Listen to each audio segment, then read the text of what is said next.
real fast. Yeah, day 4 of Around the World in 80 Days, and we've just lost Passepartout. Passepartout succumbed to the opium den. I mean, yeah, Detective Fix was trying to delay him, waylay him, so he's out of the picture now. He's gone, and he did not get the vital information to Phileas Fogg that the ship was going to be leaving 12 hours early. So everyone missed the boat. So Phileas Fogg has actually hired a private boat to race them over to Shanghai to intercept the steamer that they need to be on to get to Yokohama. Yeah.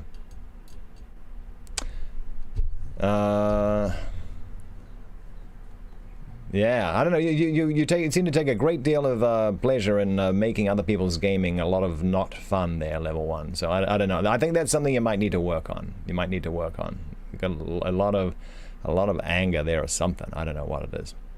All right. Anyway, what do we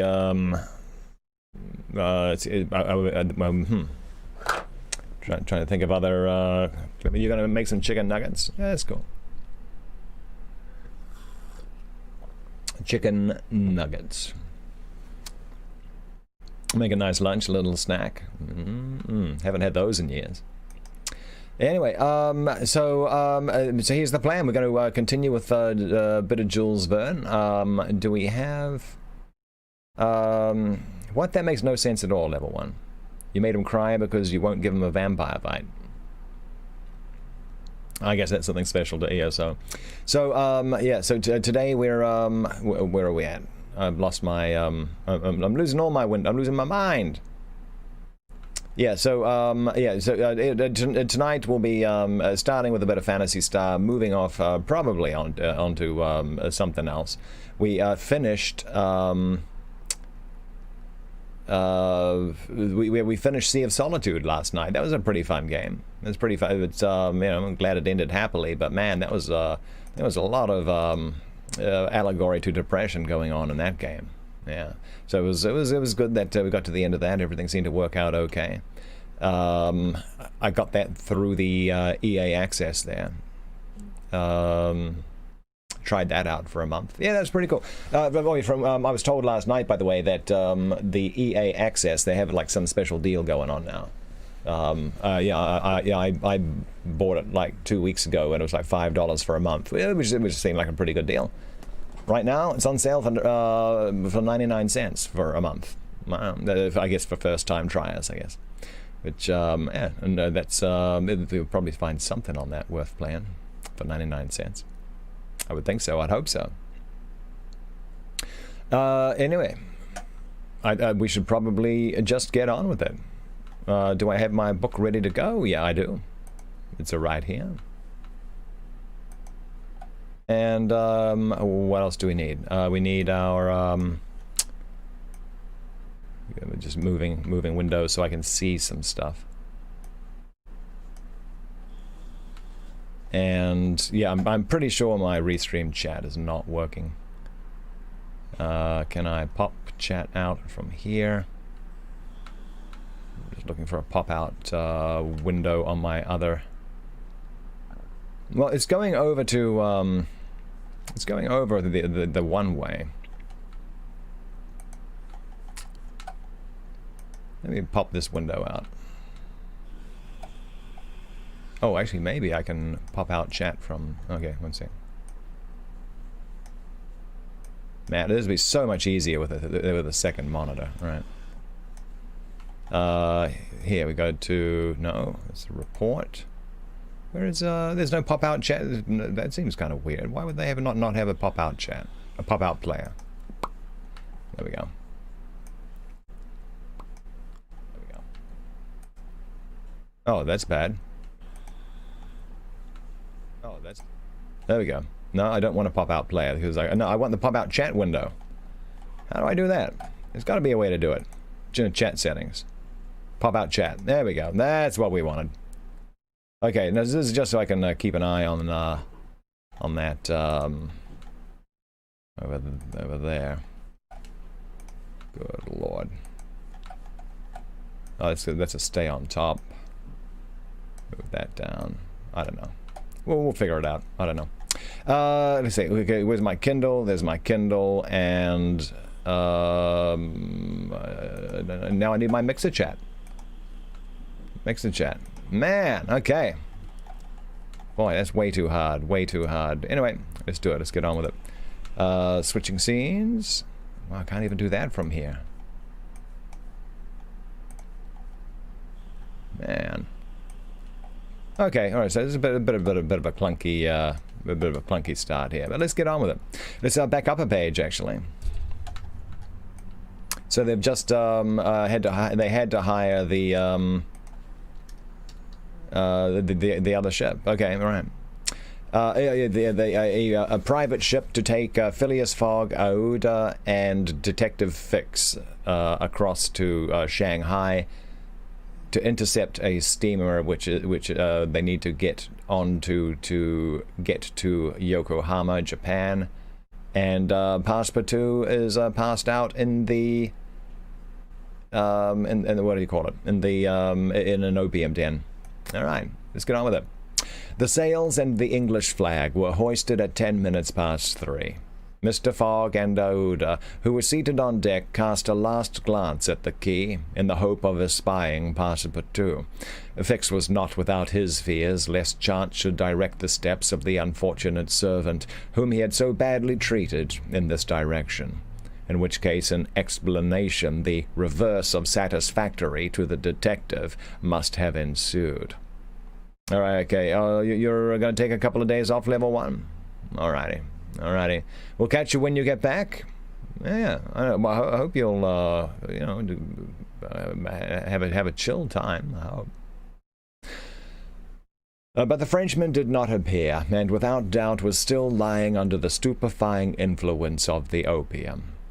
John Bunsby, master, at length gave the order to start, and the Tankadere, taking the wind under her brigantine, foresail, and standing jib, bounded briskly forward over the waves.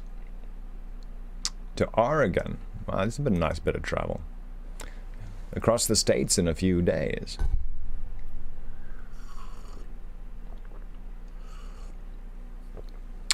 This boy, chapter 21. In which the master of the Tankadere runs great risk of losing a reward of £200. Good morning, Galen.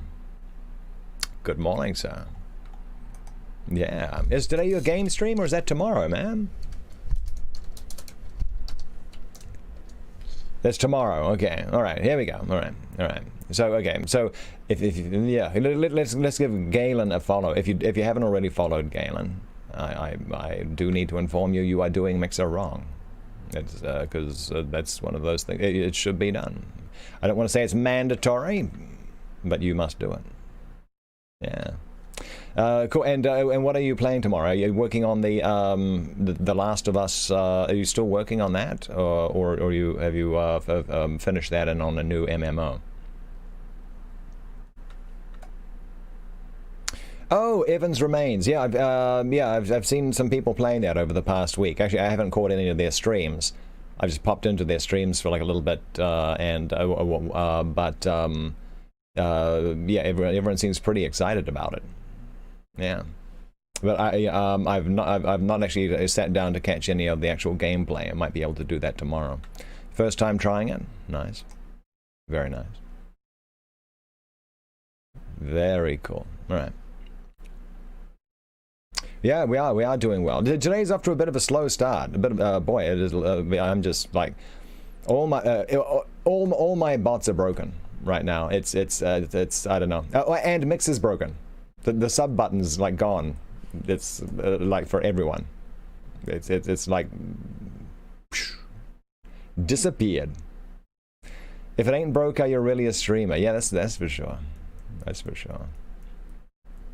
You see the gift a sub? You do? Oh, last I checked, it was not there. Yeah, I'm looking at mine right now, and it's not there. Maybe it appeared just like minutes ago. Let me just refresh this window, see if that helps.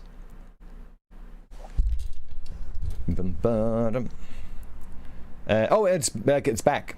It is back. Okay. Wow. Okay. It must have just been fixed sometime in the past 10 minutes. All right. Now, whether or not it actually works, that's a different question. Maybe they just put like an image, like an image there, hoping no one's going to try it. All right, I don't know, but okay. So it was down for about 3 hours then. So yeah, like all of the Discord was like, oh my God, what's going on? All right. Okay, let's continue. Here we go. Chapter 21. We got to do it. I will catch up with chat periodically. Let's do it. Chapter 21, in which the master of the Tankadere runs great risk of losing a reward of £200. This voyage of 800 miles was a perilous venture on a craft of 20 tons, and at that season of the year. The Chinese seas are usually boisterous, subject to terrible gales of wind, and especially during the equinoxes, and it was now early November. It would clearly have been to the master's advantage to carry his passengers to Yokohama, since he was paid a certain sum per day, but he would have been rash to attempt such a voyage, and it was imprudent even to attempt to reach Shanghai. But John Bunsby believed in the Tankadere, which rode on the waves like a seagull, and perhaps he was not wrong. Late in the day they passed through the capricious channels of Hong Kong, and the Tankadere, impelled by favorable winds, conducted herself admirably. "I do not need, pilot," said Phileas Fogg, when they got into the open sea, "to advise you to use all possible speed." "Oh, trust me, Your Honor. We are carrying all the sail the wind will let us. The poles would add nothing, and are only used when we are going into port." "It's your trade, not mine, pilot, and I confide in you." "Good morning, Lady Death. Good morning." "Yeah, we're just starting up. On the way to Shanghai in a private boat. Good to see you." Phileas Fogg, with body erect and legs wide apart, standing like a sailor, gazed without staggering at the swelling waters. The young woman who was seated aft was profoundly affected as she looked out upon the ocean, darkening now with the twilight, on which she had ventured in so frail a vessel. Above her head rustled the white sails, which seemed like great white wings. The boat, carried forward by the wind, seemed to be flying in the air. Night came.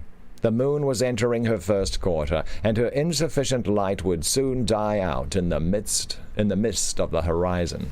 On the horizon. Good Lord. Blah, blah, blah.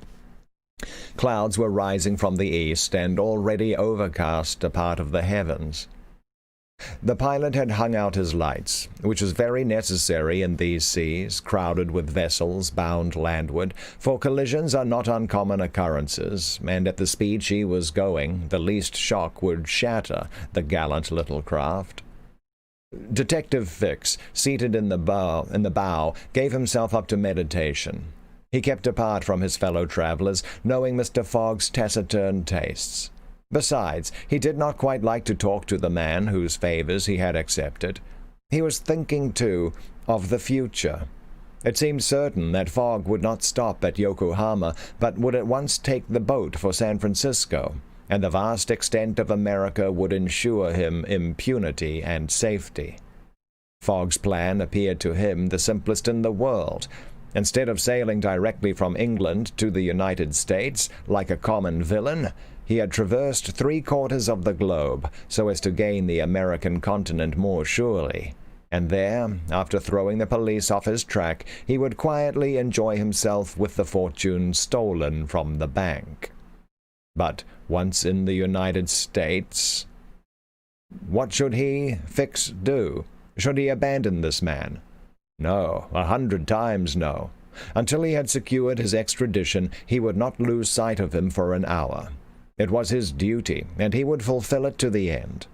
At all events, there was one thing to be thankful for. Passepartout was not with his master, and it was above all important, after the confidences Fix had imparted to him, that the servant should never have speech with his master. Phileas Fogg was also thinking of Passepartout, who had so strangely disappeared.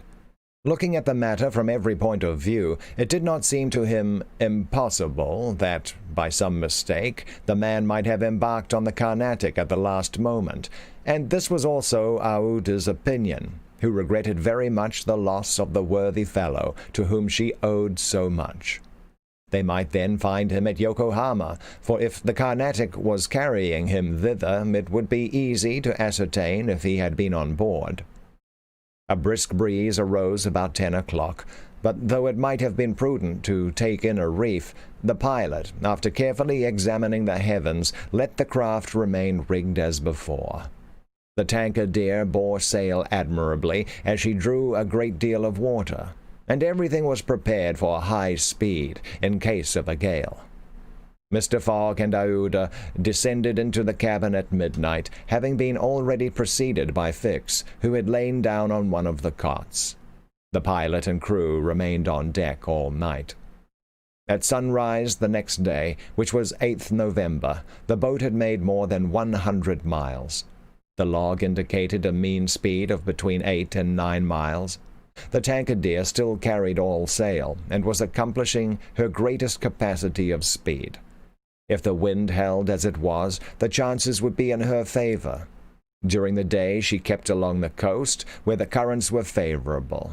The coast, irregular in profile and visible sometimes across the clearings, was at most 5 miles distant. The sea was less boisterous, since the wind came off land, a fortunate circumstance for the boat, which would suffer, owing to its small tonnage, by a heavy surge on the sea. The breeze subsided a little towards noon, and set in from the southwest. The pilot put up his poles, but took them down again within 2 hours, as the wind freshened up anew. Mr. Fogg and Aouda, happily unaffected by the roughness of the sea, ate with a good appetite. Fix being invited to share their repast, which he accepted with secret chagrin. To travel at this man's expense and live upon his provisions was not palatable to him. Still, he was obliged to eat, and so he ate. When the meal was over, he took Mr. Fogg apart and said, "Sir," this "sir" scorched his lips, and he had to control himself to avoid collaring this gentleman. "Sir, you've been very kind to give me passage on this boat, but though my means will not admit of my expending them as freely as you, I must ask to pay my share." "Let us not speak of that, sir," replied Mr. Fogg. "But if I insist—" "No, sir," repeated Mr. Fogg, in a tone which did not admit of a reply. "This enters into my general expenses."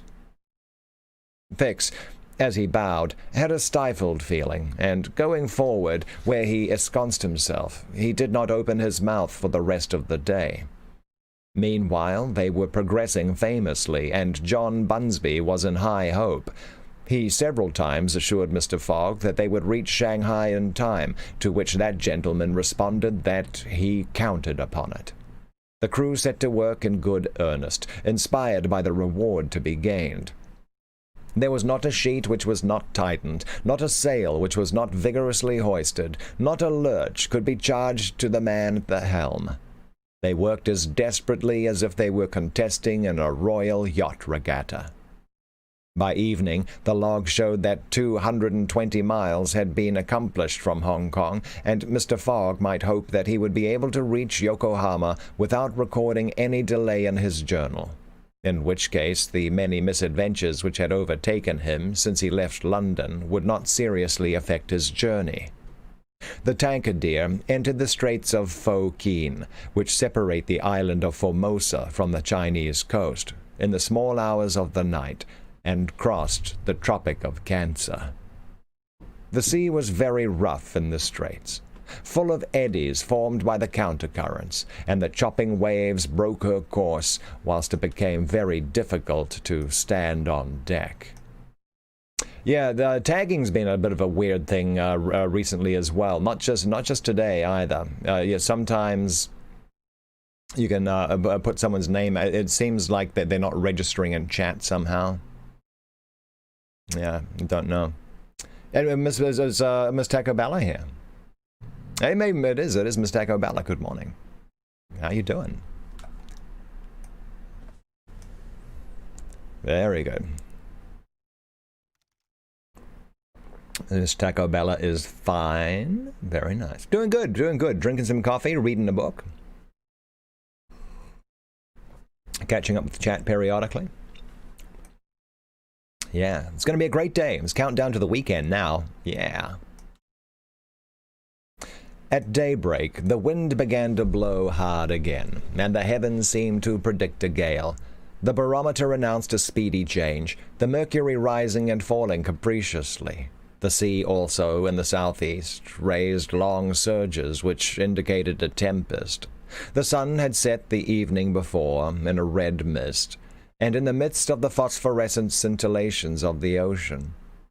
John Bunsby long examined the threatening aspect of the heavens, muttering indistinctly between his teeth. At last he said in a low voice to Mr. Fogg, "Shall I speak out to your honor?" "Of course." "Well, we're going to have a squall." "Is the wind north or south?" asked Mr. Fogg quietly. "South. Look, a typhoon is coming up."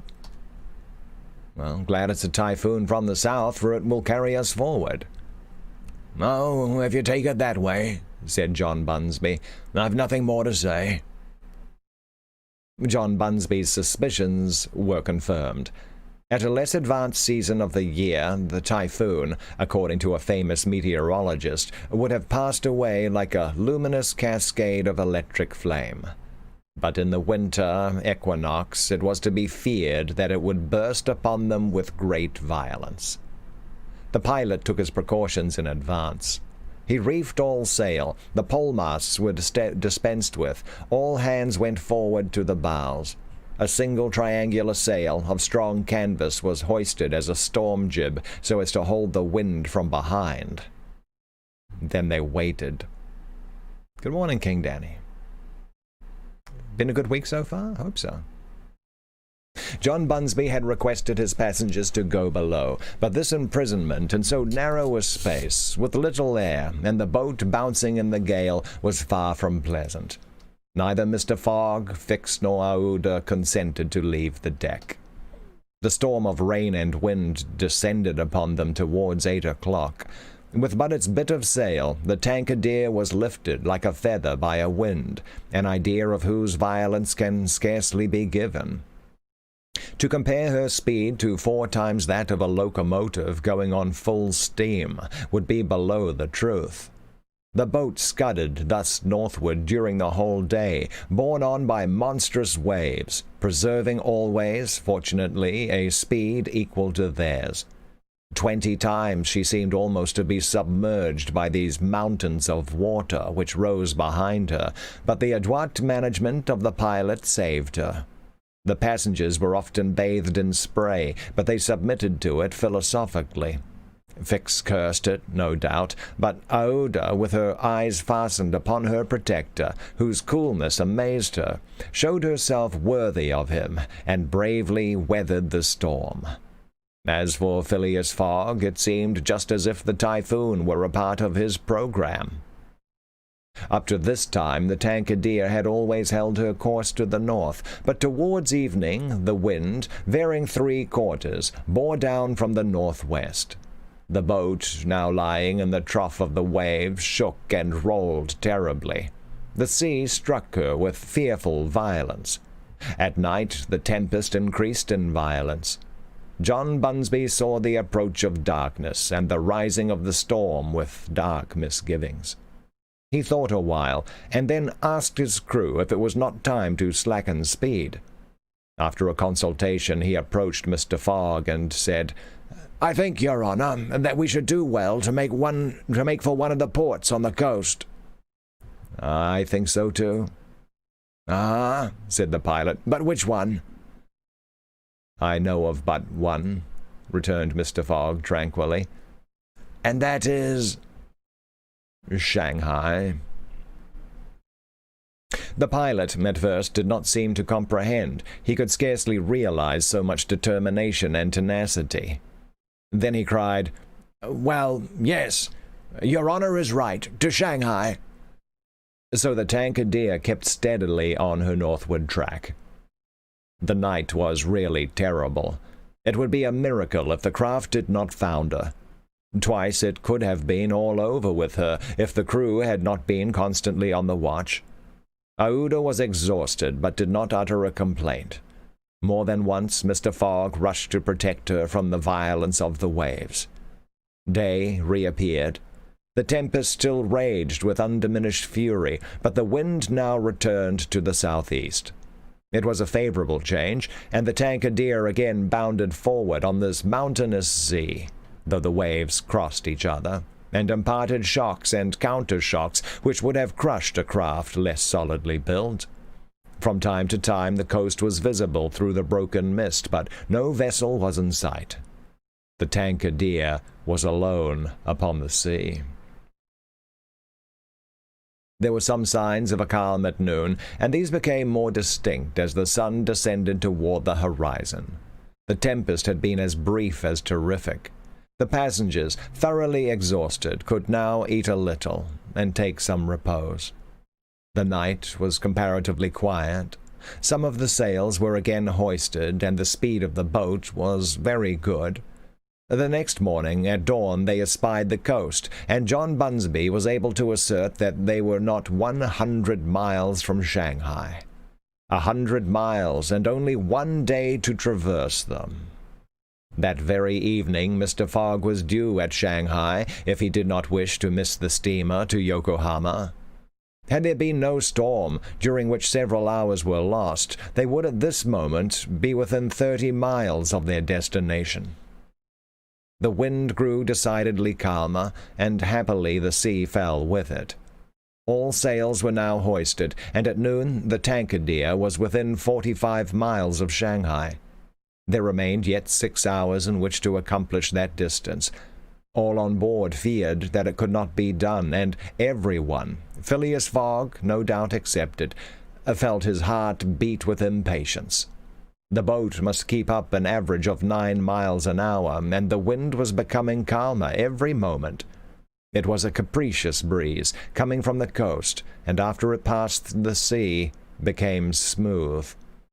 Still, the Tankadere was so light, and her fine sails caught the fickle zephyrs so well, that with the aid of the currents, John Bunsby found himself at 6 o'clock, not more than 10 miles from the mouth of Shanghai River. Shanghai itself is situated at least 12 miles up the stream. At 7, they were still 3 miles from Shanghai. The pilot swore an angry oath. The reward of £200 was evidently on the point of escaping him. He looked at Mr. Fogg. Mr. Fogg was perfectly tranquil, and yet his whole fortune was at this moment at stake. At this moment also a long black funnel, crowned with wreaths of smoke, appeared on the edge of the waters. It was the American steamer, leaving for Yokohama at the appointed time. "Confound her!" cried John Bunsby, pushing back the rudder with a desperate jerk. "Signal her," said Phileas Fogg quietly. A small brass cannon stood on the forward deck of the Tankadere for making signals in the fogs. It was loaded to the muzzle, but just as the pilot was about to apply a red-hot coal to the touch-hole, Mr. Fogg said, "Hoist your flag."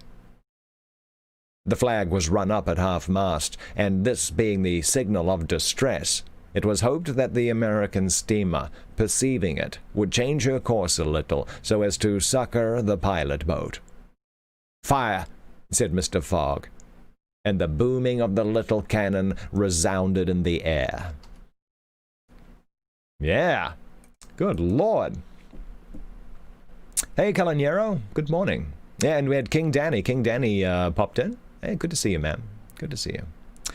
Calanero says, before the stream you were watching on YouTube, the Rad Brad, I don't know the Rad Brad, watching us The Last of Us 2. Oh, The Last of Us 2 walkthrough. Is it out already? I didn't think it was out yet. Or did he get like an advanced copy or something?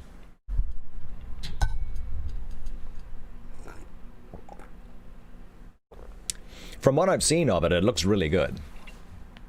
Yeah, I mean, yeah, and I recall that the first one, The Last of Us 1 there was, yeah, just a critical success. It was like the voice acting was like right on point.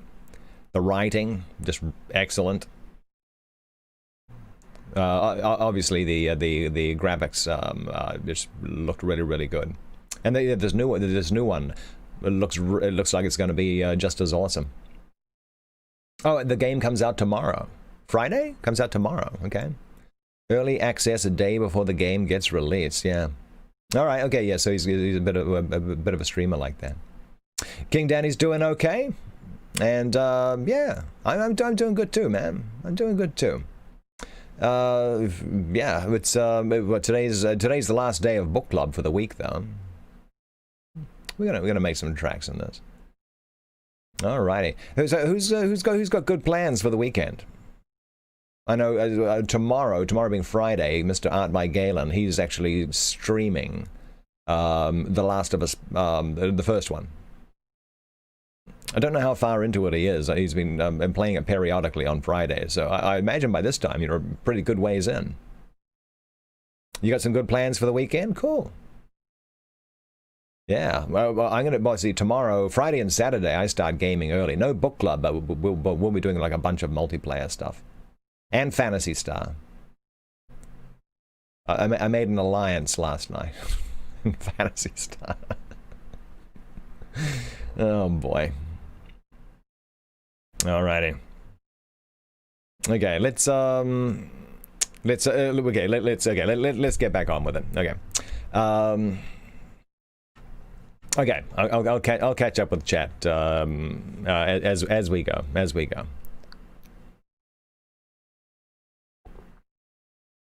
Chapter 22, in which Passepartout finds out that even at the Antipodes, it is convenient to have some money in one's pocket. Okay, so okay, looks like we're going to get back to Passepartout. People yesterday were wondering if he was out, gone, done from the book. No, he's back. It's your birthday Sunday. Well, it's cool. Yeah, well, happy birthday. Yeah. You're gonna have to, whoop it up this weekend. Probably not the same way you'd have a birthday this year than all the rest of them. You got to still be a little cautious with your surroundings. No more raids down to the local bar.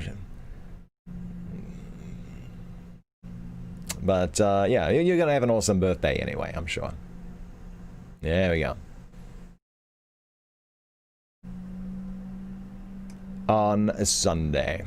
We'll have to sing happy birthday for you on Sunday. Okay. Oh, striped sweaters popped in too. Yeah. What up? Okay. For reals, I gotta read. Let's do it. Okay, I'll catch up with chat. Chapter 22. In which Passepartout finds out that even at the Antipodes it is convenient to have some money in one's pocket. The Carnatic, setting sail from Hong Kong at 6:30 on the 7th of November, directed her course at full steam towards Japan. She carried a large cargo and a well-filled cabin of passengers. 2 staterooms in the rear were, however, unoccupied. Those had been engaged by Phileas Fogg. The next day, a passenger with a half-stupefied eye, staggering gait, and disordered hair was seen to emerge from the second cabin and to totter to a seat on deck. Is he on the Carnatic? Oh, yeah, he is. He did get on board the Carnatic. The next day, a passenger with a half-stupefied eye, staggering gait, and disordered hair was seen to emerge from the second cabin and to totter to a seat on deck. It was Passepartout, and what had happened to him was as follows. Shortly after Fix left the opium den, 2 waiters had lifted the unconscious Passepartout and had carried him to the bed reserved for the smokers. 3 hours later, pursued even in his dreams by a fixed idea, the poor fellow awoke and struggled against the stupefying influence of the narcotic. The thought of a duty unfulfilled shook off his torpor, and he hurried from the abode of drunkenness. staggering and holding himself up by keeping against the walls, falling down and creeping up again, and irresistibly impelled by a kind of instinct, he kept crying out, "The Carnatic! The Carnatic!" The steamer lay puffing alongside the quay, on the point of starting. Passepartout had but few steps to go, and rushing upon the plank he crossed it and fell unconscious on the deck, just as the Carnatic was moving off. Several sailors, who were evidently accustomed to this sort of scene, carried the poor Frenchman down into the second cabin, and Passepartout did not wake until they were 150 miles away from China. Thus he found himself the next morning on the deck of the Carnatic, and eagerly inhaling the exhilarating sea breeze. The pure air sobered him. He began to collect his sense, which he found a difficult task, but at last he recalled the events of the evening before, Fix's revelation, and the opium house. Yeah, it might be a difficult day in some ways there, King Danny. But it's also going to be the opportunity to reflect on all the awesome times that you had. Yeah. "It is evident," said he to himself, "that I have been abominably drunk. What will Mr. Fogg say? At least I have not missed the steamer, which is the most important thing." Then, as Fix occurred to him, "As for that rascal, I hope we are well rid of him, and that he is not dead, as he proposed to follow us on board the Carnatic. A detective on the track of Mr. Fogg, accused of robbing the Bank of England. Pshaw! No, Mr. Fogg is no more a robber than I am a murderer."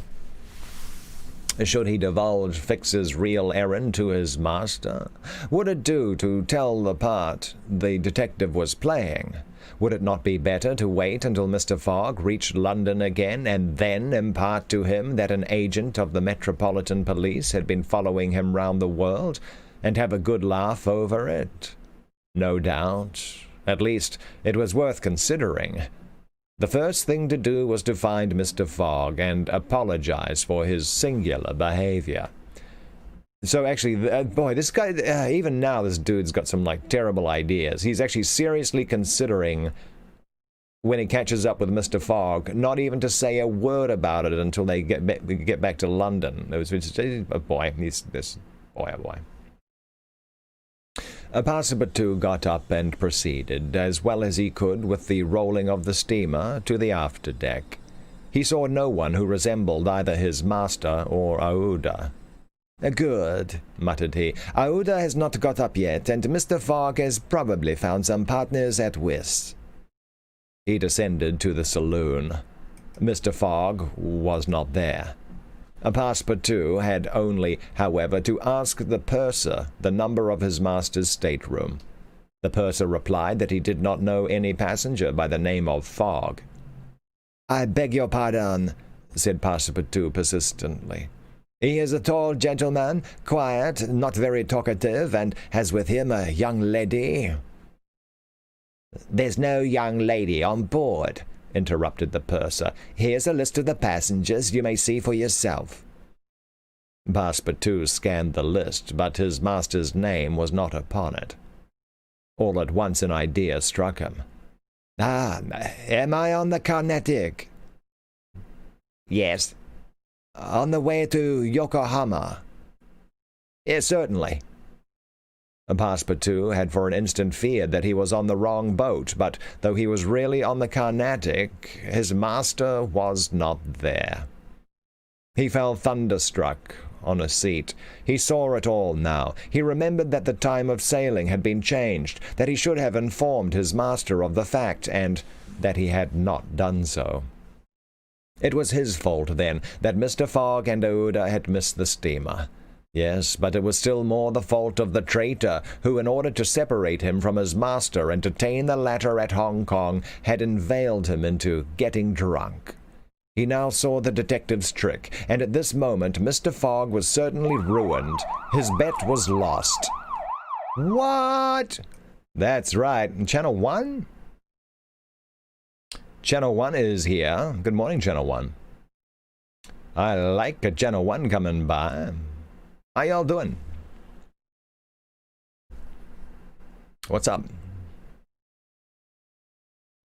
Yeah, I was giving them a minute to load on in. Okay, we'll say hi to them in just 1 second.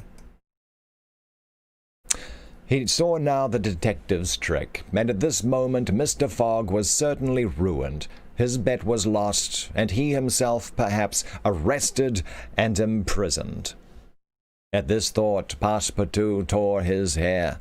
Ah, if Fix ever came within his reach, what a settling of accounts there would be. After his first depression, Passepartout became calmer and began to study his situation. It was certainly not an enviable one. He found himself on the way to Japan, and what should he do when he got there? His pocket was empty.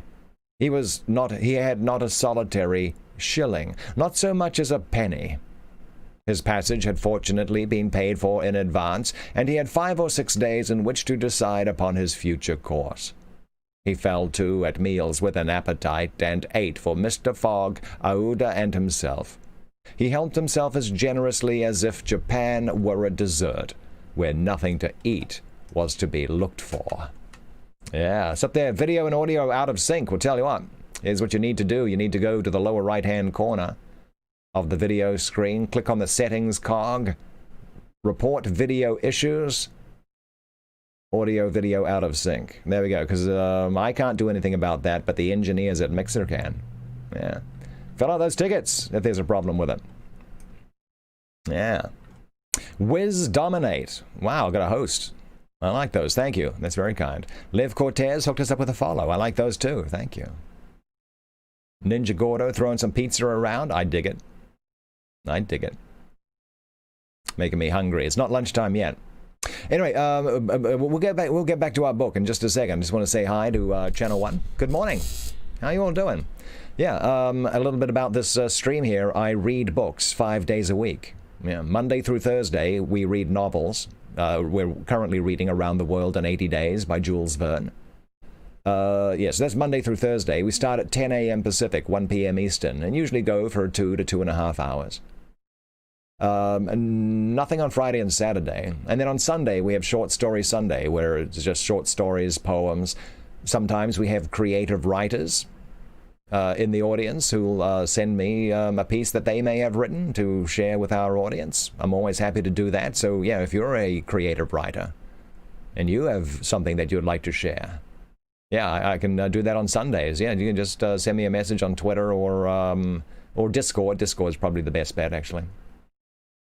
I have a great voice for reading. Well, thank you, Wiz Dominate. That's very kind. That's what I do. Yeah. Very nice. Anyway, so we're going to get back to our... so basically, yeah, reading books in the morning, then I go to work, and then we do some gaming at night. Yeah, so that's how we roll around here. Good morning, Dragon's Lair. Dragon's Lair is here as well. Good morning. Alrighty. So where are my streaming friends at, anyway? Where are all my streaming friends at? Tell you what, since Channel 1 isn't here, well, tell you what, I know first of all, I know that Channel 1 likes some good art streams. And the creative streams here on Mixer are pretty awesome. This guy right here, he's in the channel right now, Mr. Art by Galen. You should follow this man.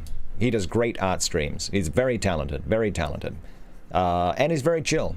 He has a very chill stream. And if you enjoy art streams on Mixer, you need to follow that dude. Who else we got? Does Dragon's Lair streams as well. This guy right here. You can see him right there. Dragon's Lair. He's a regular here. He comes on in here and he hangs out with us quite often. But if you get a chance, you should go check out Dragon's Lair's streaming. What are you streaming next, Dragon's Lair? I'm not sure what's up next on Dragon's Lair. Slate. Probably more fire. I'm working on Firebot. Cool. Yeah. Okay. That's cool. Yeah. Well, I haven't used that in a while. Yeah. Okay. Apparently, it's a lot more reliable now. I used to use that. Actually, it gave me a few issues, but that was probably about a year ago. Good morning, Marty. How you doing, Marty? Good to see you again. There's only 2 streamers in here? That was it? Oh, Jelly Buns is here. Hey, Jelly Buns. Yeah, I hope your week's been awesome. It should be. Awesome people have awesome weeks. That means your week has been awesome. That's just the way that math works. Yeah. And we got a weekend coming up. You kind of blew out your voice yelling at your sister. Yeah, boy. Yeah, family can be trying. Family can be trying. But I don't. Sometimes I don't know. Then getting worked up and angry at when other people are being. Yeah, I don't know. Sometimes just not worth it. Take a step back, and yeah, I don't know. There ain't enough time in the day to get angry at people. That's all I know. All right. You got time off from work? All right, okay. All right, yeah, just get things straightened out. What games do I stream? Oh, every day is a game day. But right now, we're doing a fair amount of Phantasy Star Online 2, which is like a free-to-play MMO, which is really goofy. We do a lot of Halo. For shooters, I play Halo, Gears of War. I'm trying to get good at PUBG. I'm not very good at that. Last night we finished off Sea of Solitude, which is a pretty fun. That's a pretty fun puzzle game. We'll be doing some Dead by Daylight on Saturday, some Neverwinter. Probably we do a lot of multiplayer, and the like. Jelly Buns is all about my ninja wig. I don't know. We'll see. We'll see. I'm trying to think what else we've fired up recently. Actually, I can pull it up on Mixer Stats real fast. That'll tell me. Mixer Stats, Carrington. Is that the M Touche? What's going on? So yeah, okay. Phantasy Star Online 2, Creative, the book reading streams. I read about 40 hours of books, by the way, every month right here on Mixer. So if you want good like just chillaxing stuff to listen to while you go about your day, we do a lot of that. So yeah, so according to Mixer Stats, Phantasy Star, Creative, Neverwinter, the MMO, Halo 5, Minecraft Dungeons. We played some of that last night too. Dead by Daylight, The Wolf Among Us. That was a special request. People wanted to see that one. PUBG, A Way Out. That was a very fun 2-player co-op game. West of Dead. It's a twin stick shooter. Plants vs Zombies, Battle for Neighborville. That's a really fun game, but I don't know anyone. None of my friends seem to have it, so it's like I don't play it that often. A bit of Paladins, some Halo Wars 2. I love that game. Gears 5, Neon Chrome. That's fun. Master Chief Collection. Aero, a rhythm game. We did a bit of Fortnite, not often, about once every couple of weeks. Power Rangers, Battle for the Grid. That's a fun fighting game. So there's stuff like that. That's what we do. Stuff like that. But we should probably get back on with our book reading, I think. So, thank you for the M. Touche is like, hi, what's up? We need a Carrington version of that? Wink, I don't know. What's that? Dark Psycho. Ooh, that's a scary sounding name. Thank you for the host. Still a scary sounding name, Dark Psycho. All right. So tell you what, I'm gonna get back to reading. It's very cool that Channel 1 has come on by, but you should. I need to be doing what I'm supposed to be doing, which is reading through this book. So let's do it. Let us do it. I'll catch up with chat periodically. Thank you in advance for any hosts and follows that I miss. I catch up with chat periodically while reading. Yeah, that's right. We've got to do the thing. At dawn on the 13th, the Carnatic entered the port of Yokohama. This is an important port of call in the Pacific, where all the mail steamers and those carrying travelers between North America, China, Japan, and the Oriental Islands put in. It is situated in the Bay of Yedo, and at but a short distance from that second capital of the Japanese Empire, and the residence of the Tycoon, the civil emperor, before the Mikado. The spiritual emperor absorbed his, from that second, and the residence of the Tycoon, the civil emperor, before the Mikado, the spiritual emperor, absorbed his office in his own.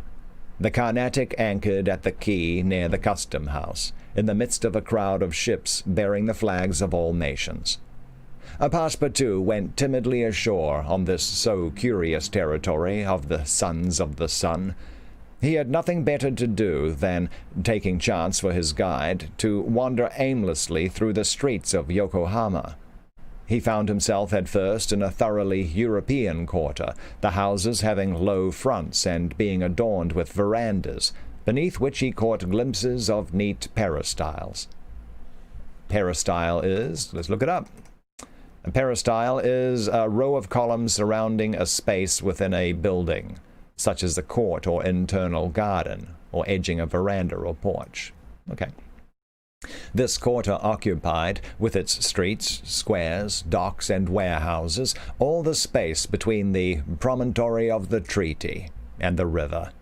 Here, as at Hong Kong and Calcutta, were mixed crowds of all races, Americans and English, Chinamen and Dutchmen, mostly merchants ready to buy or sell anything. The Frenchman felt himself as much alone among them as if he had dropped down into the midst of Hottentots. He had at least one resource, to call on the French and English consuls at Yokohama for assistance, but he shrank from telling the story of his adventures, intimately connected as it was with that of his master, and before doing so he determined to exhaust all other means of aid. As chance did not favor him in the European quarter, he penetrated that inhabited by the native Japanese, determined, if necessary, to push on to Yedo. Oh, acting tree. Are you an actor? Nice. Me too. The Japanese quarter of Yokohama is called Benton, after the goddess of the sea, who is worshipped on the islands round about. There Passepartout beheld beautiful fir and cedar groves, sacred gates of a singular architecture, bridges half hid in the midst of bamboos and reeds, temples shaded by immense cedar trees, holy retreats where were sheltered Buddhist priests and sectaries of Confucius, and interminable streets where a perfect harvest of rose-tinted and red-cheeked children, who looked as if they had been cut out of Japanese screens, and who were playing in the midst of short-legged poodles and yellowish cats, might have been gathered.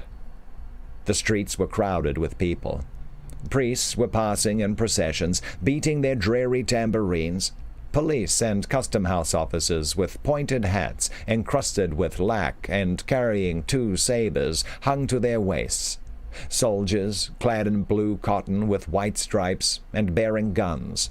The Mikado's guards, enveloped in silken doubles, halberds and coats of mail, and numbers of military folk of all ranks, for the military profession is as much respected in Japan as it is despised in China, went hither and thither in groups and pairs. Passepartout saw, too, begging friars, long-robed pilgrims, and simple civilians with their warped and jet-black hair, big heads, long busts, slender legs, short stature, and complexions varying from copper color to a dead white, but never yellow like the Chinese, from whom the Japanese widely differ.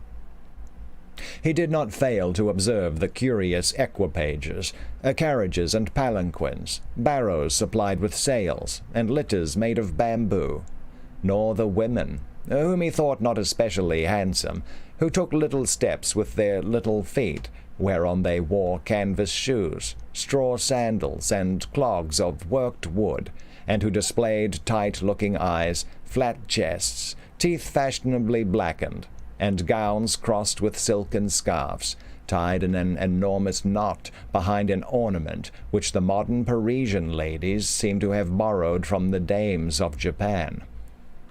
Passepartout wandered for several hours in the midst of this motley crowd, looking in at the windows of the rich and curious shops, the jewelry establishments glittering with quaint Japanese ornaments, the restaurants decked with streamers and banners, the tea-houses where the odorous beverage was being drunk with sake, a liquor concocted from the fermentation of rice, and the comfortable smoking houses, where they were puffing not opium, which is almost unknown in Japan, but a very fine, stringy tobacco.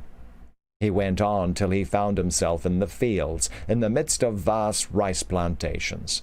There he saw dazzling camellias expanding themselves, with flowers which were giving forth their last colors and perfumes, not on bushes, but on trees, and within bamboo enclosures, cherry, plum, and apple trees, which the Japanese cultivate rather for their blossoms than their fruit, and which queerly fashioned, grinning scarecrows protected from the sparrows, pigeons, ravens, and other voracious birds. Channel 1 is leaving. Oh, boy. Oh, Demo Simo. Good morning, sir, and thank you. On the branches of the cedars were perched large eagles. Amid the foliage of the weeping willows were herons, solemnly standing on one leg, and on every hand were crows, ducks, hawks, wild birds, and a multitude of cranes, which the Japanese consider sacred, and which to their minds symbolize long life and prosperity. As he was strolling along, Passepartout espied some violets among the shrubs. "Good," said he, "I'll have some supper." But on smelling them he found they were odorless. "Oh, no chance there," thought he. The worthy fellow had certainly taken good care to eat as hearty a breakfast as possible before leaving the Carnatic, but as he had been walking about all day, the demands of hunger were becoming importunate. He observed that the butchers' stalls contained neither mutton, goat, nor pork, and knowing also that it is a sacrilege to kill cattle which are preserved solely for farming, he made up his mind that meat was far from plentiful in Yokohama.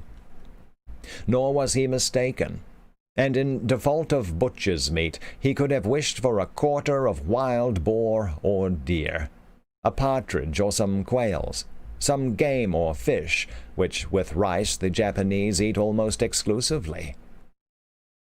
Channel 1 dragged it out. Oh, yeah, it did. Oh, well, welcome back there, Wisdominate. Thank you for coming back. Yeah, I'm glad you're enjoying the stream like that. But he found it necessary to keep up a stout heart, and to postpone the meal he craved till the following morning. Night came, and Passepartout re-entered the native quarter, where he wandered through the streets, lit by vari-colored lanterns, looking on at the dancers, who were executing skillful steps and boundings, and the astrologers who stood in the open air with their telescopes.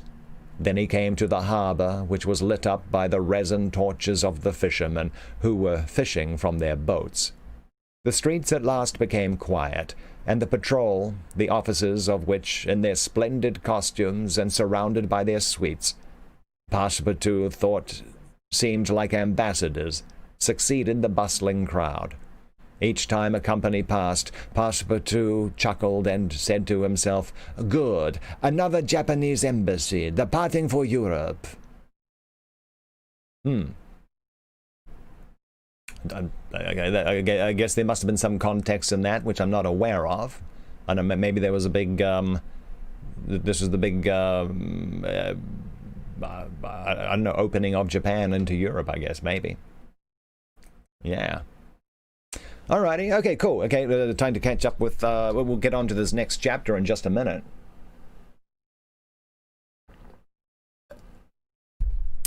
Alrighty. Oh, Lightning. Good morning, sir. Lightning FNC. Oh, here we go. Here's another streamer. I know for a fact Lightning FNC is a streamer right here. He streams a lot of Minecraft. Actually, he only streams one day a week, which is Friday, but it's always Minecraft. Yeah, so, yeah. Oh, there. Good lord, that still gets me every time. Yeah. So yeah. If you like those Minecraft streams, that'll be Lightning FNC.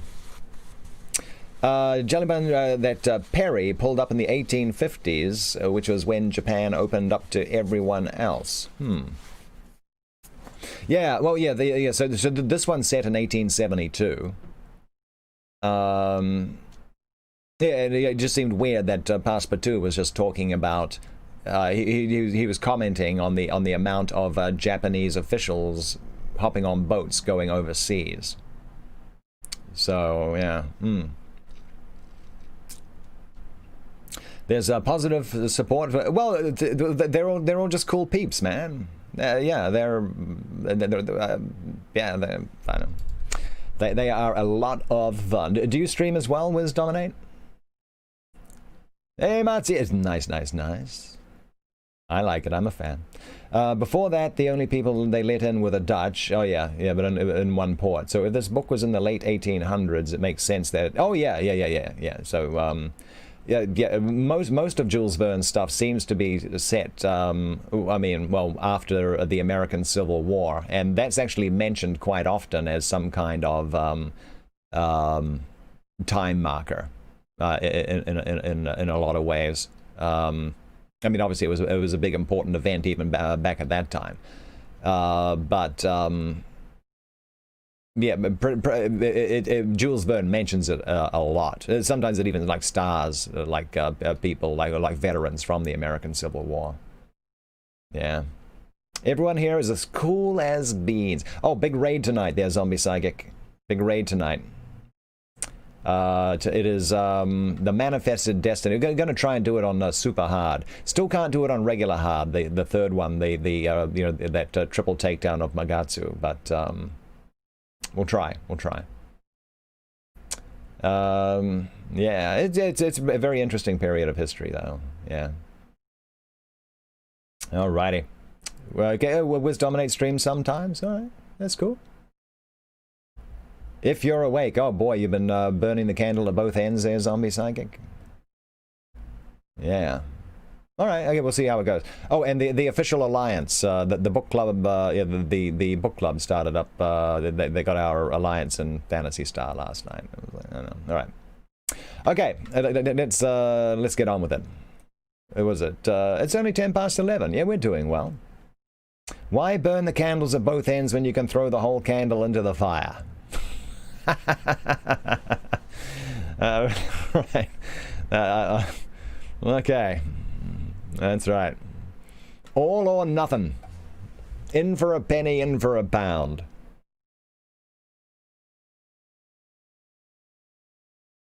Oh, you need a new battery laptop? Yeah, actually, I need to replace the battery in my tablet here, my tablet off to the side, because it's all swollen up. I actually bought the replacement, but I'm actually a little nervous about taking the screen off, because I have to do that. All right, let's do it. Chapter 23. Oh, Zombie Psychic, you're up talking to Rookie and Kate Girl till 6:30. Oh, man. Oh, yeah, okay, yeah. Go get some sleep, man. You should be asleep right now. All right. Chapter 23, in which Passepartout's nose becomes outrageously long. The next morning, poor, jaded, famished Passepartout said to himself that he must get something to eat at all hazards, and the sooner he did so, the better. He might indeed sell his watch, but he would have starved first. Now or never he must use the strong, if not melodious voice which nature had bestowed upon him.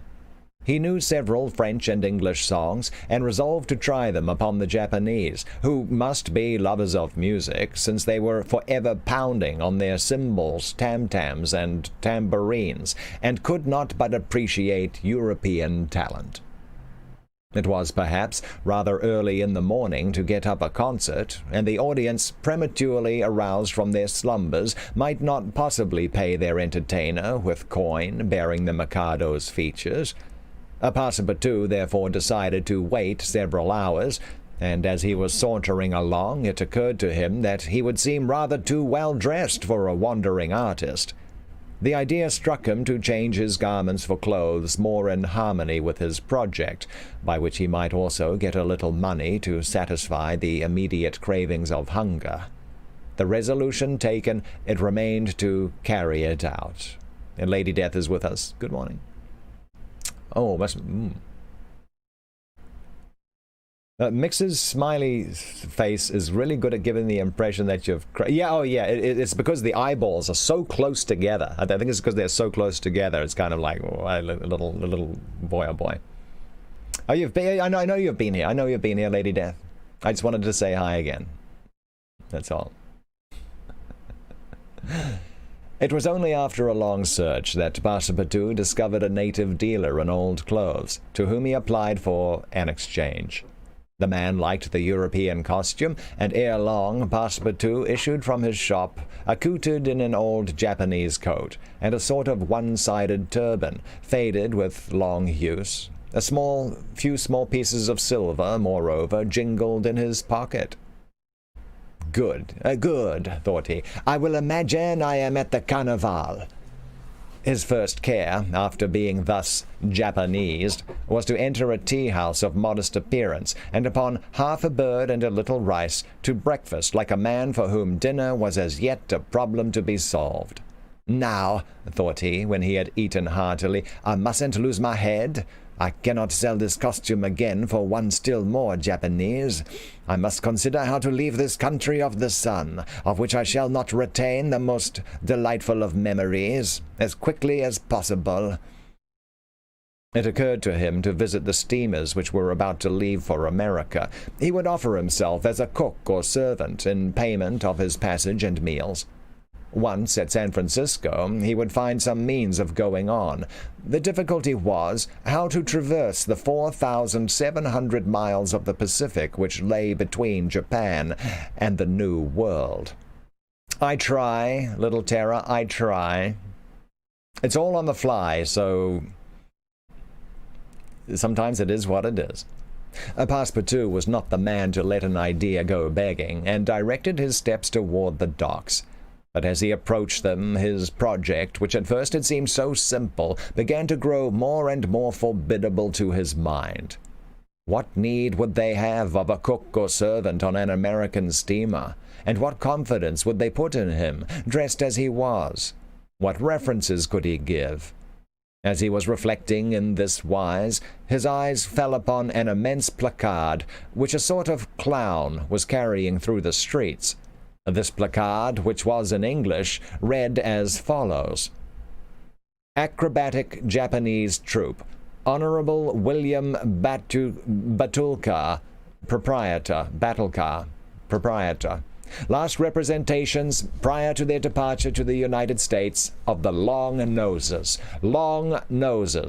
under the direct patronage of the god Tingu. Great attraction.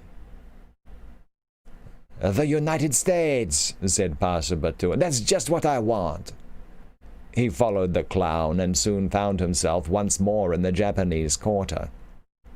A quarter of an hour later, he stopped before a large cabin, adorned with several clusters of streamers, the exterior walls of which were designed to represent, in violent colors and without perspective, a company of jugglers. This was the Honorable William Batulcar's establishment. That gentleman was a sort of Barnum, the director of a troupe of mountebanks, jugglers, clowns, acrobats, equilibrists, and gymnasts, who, according to the placard, was giving his last performance before leaving the Empire of the Sun for the States of the Union. Good morning, Shadowtronics. Good morning. Yeah. You got 30,000 sparks? What? Little Terra. That's pretty cool. Passepartout entered and asked for Mr. Batulcar, who straightway appeared in person. "Yeah, what do you want?" said he to Passepartout, whom he at first took for a native. "Would you like a servant, sir?" said Passepartout. "A servant?" cried Mr. Batulcar, caressing the thick grey beard which hung from his chin. "I already have two who are obedient and faithful, have never left me and served me for their nourishment, and here they are," added he, holding out his two robust arms, furrowed with veins as large as the strings of a bass viol. "So I can be of no use to you?" "None." "The devil! I should so like to cross the Pacific with you." Ah, said the Honorable Mr. Battlecur. You are no more a Japanese than I'm a monkey. Why are you dressed up that way? A man dresses as he can. That's true. You are a Frenchman, aren't you? Yes, a Parisian of Paris. Then you ought to know how to make grimaces. Why, replied Passepartout, a little vexed that his nationality should cause this question. We Frenchmen know how to make grimaces, it is true, but not any better than the Americans do. True. Well, if I can't take you as a servant, I can as a clown. You see, my friend, in France they exhibit foreign clowns, and in foreign parts, French clowns. Ah, you're pretty strong, huh? Oh, especially after a good meal. And you can sing? Oh, yes, returned Passepartout, who had formerly been wont to sing in the streets. But can you sing standing on your head, with a top spinning on your left foot and a saber balanced on your right? I think so, replied Passepartout, recalling the exercises of his younger days. Well, that's enough, said the Honourable William Battlecur. The engagement was concluded there and then. Passepartout had at last found something to do. He was engaged to act in the celebrated Japanese troupe. It was not a very dignified position, but within a week he would be on his way to San Francisco.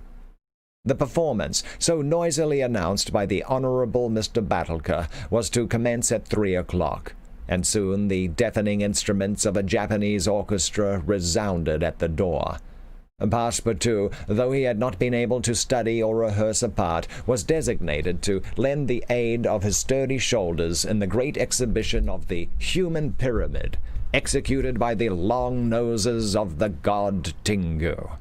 This great attraction was to close the performance. Before 3 o'clock, the large shed was invaded by the spectators, comprising Europeans and natives, Chinese and Japanese, men, women, and children, who precipitated themselves upon the narrow benches and into the boxes opposite the stage. The musicians took up a position inside and were vigorously performing on their gongs, tam-tams, flutes, bones, tambourines, and immense drums. The performance was much like all acrobatic displays, but it must be confessed that the Japanese are the first equilibrists in the world. Nice. One, with a fan and some bits of paper, performed the graceful trick of the butterflies and the flowers. Another traced in the air, with the odorous smoke of his pipe, a series of blue words which composed a compliment to the audience, while a third juggled with some lighted candles, which he extinguished successfully as they passed his lips, and relit again without interrupting for an instant his juggling. Another reproduced the most singular combinations with a spinning top. In his hands the revolving tops seemed to be animated with a life of their own in their interminable whirling. They ran over pipe stems, the edges of sabers, wires, and even hairs stretched across the stage. They turned around on the edges of large glasses, crossed bamboo ladders, dispersed into all the corners, and produced strange musical effects by the combination of their various pitches of tone. The jugglers tossed them in the air, threw them like shuttlecocks with wooden battledores, and yet they kept on spinning. They put them into their pockets, and took them out, still whirling as before. Good morning, SoCal Aussie. Book Club rocks indeed. Thank you for the embers, sir. Thank you. It is a great day. It's a Thursday. Yeah. So we had SoCal Aussies popped on in. We had Little Terrors popped on in. Good to see you. We had Shadowtronics. I heard Shadowtronics pop on in a little bit ago. Very good. How you all doing? The day is going well. Here we go. It's that kind of day. It's nice. I like it. Oh, you know what? Before I get back to reading, one second. Before I just wanted to mention, I made a tweet yesterday, which is taken off like wildfire. Good Lord. But yeah, for those who don't know, Mixer's they're really trying to where is it? Where's my tweet? They're really trying to highlight non-partnered streamers again. Then they used to do this like a while ago. They stopped about a year ago, and I don't know why they took it off because it was one of the greatest things on Mixer. But there's a category on the front page now called Up and Coming. Up and Coming. Here, let me just link to my tweet. Anyway, it's back. It is back, and everyone's very excited for it. It's a great opportunity for like newer streamers and like literally up and coming streamers here, like who are not partners yet, but I mean they need a place to be seen. That's absolutely they do. And it's just a great way to highlight it. Now, I don't know how the algorithm works or anything like that, and I don't think anyone does, actually. Probably best that no one does, because otherwise, it gets jimmied with. Yeah, if you're a streamer on Mixer, you're gonna get your 15 minutes of fame coming up, and it's gonna be great because I know for a long while all there was the hype zones. And the hype zones just, they just do the battle royales. And so, I know some people, kind of vocal kind of people are like, well, Mixer's all about the battle royales. What about the rest of the gamers? Well, here we go. Up and Coming is back. And so it's going to be highlighting like a lot of the stuff which has not been getting that much attention on Mixer. I think it's a great reintroduction. Yeah. Maybe the 24 cat channel, the cat channel. Maybe. I mean, I'm sure they can join the Mixer's open monetization program. That's kind of like an affiliate program. Zombie Psychic says non-partners need to get exposure. Yeah, even if they don't want. Yes, that's true. Yeah, but yeah, because Mixer's they just refuse to call it an affiliate program. It really is though. Their open monetization thing. I mean, that's got some more stuff which is supposed to be happening to it, like more options for non-partnered streamers. I think the next couple of months are going to be very exciting for Mixer. I think. It was 5 minutes when we were top 10. What's that? Oh, you don't. It's not on. Oh no. Oh yes. That is correct. Yes. For right now, it is only on the PC browser. Next week, I believe it rolls out everywhere. They just wanted to like test it, make sure it wasn't broken before, before rolling it out everywhere. But yeah, so if you're on Xbox, you can't see it yet. If you're on mobile, you can't see it yet. But if you're on PC or browser, you can see the up and coming channel. Yeah. Dragon's Lair says, do you believe they originally removed it because the algorithm for up and coming was very broken? Was it? I don't know. Well, I mean, if it was, I mean, it sure took them long enough to fix it. If that was the case. It just, yeah, I mean, I think it was more of a deliberate kind of choice, because they not only removed Up and Coming, but they removed Channel 1 and Channel 1 Plus, and both of those used to highlight like a huge variety of things here on Mixer, like a lot of things. And then the hype zones just took over everything, and those are all like dedicated battle royales. But so when Channel 1 and Channel 1 Plus, when they roll around now, you'll see like sometimes there'll just be anywhere from 300 to 700 people in it,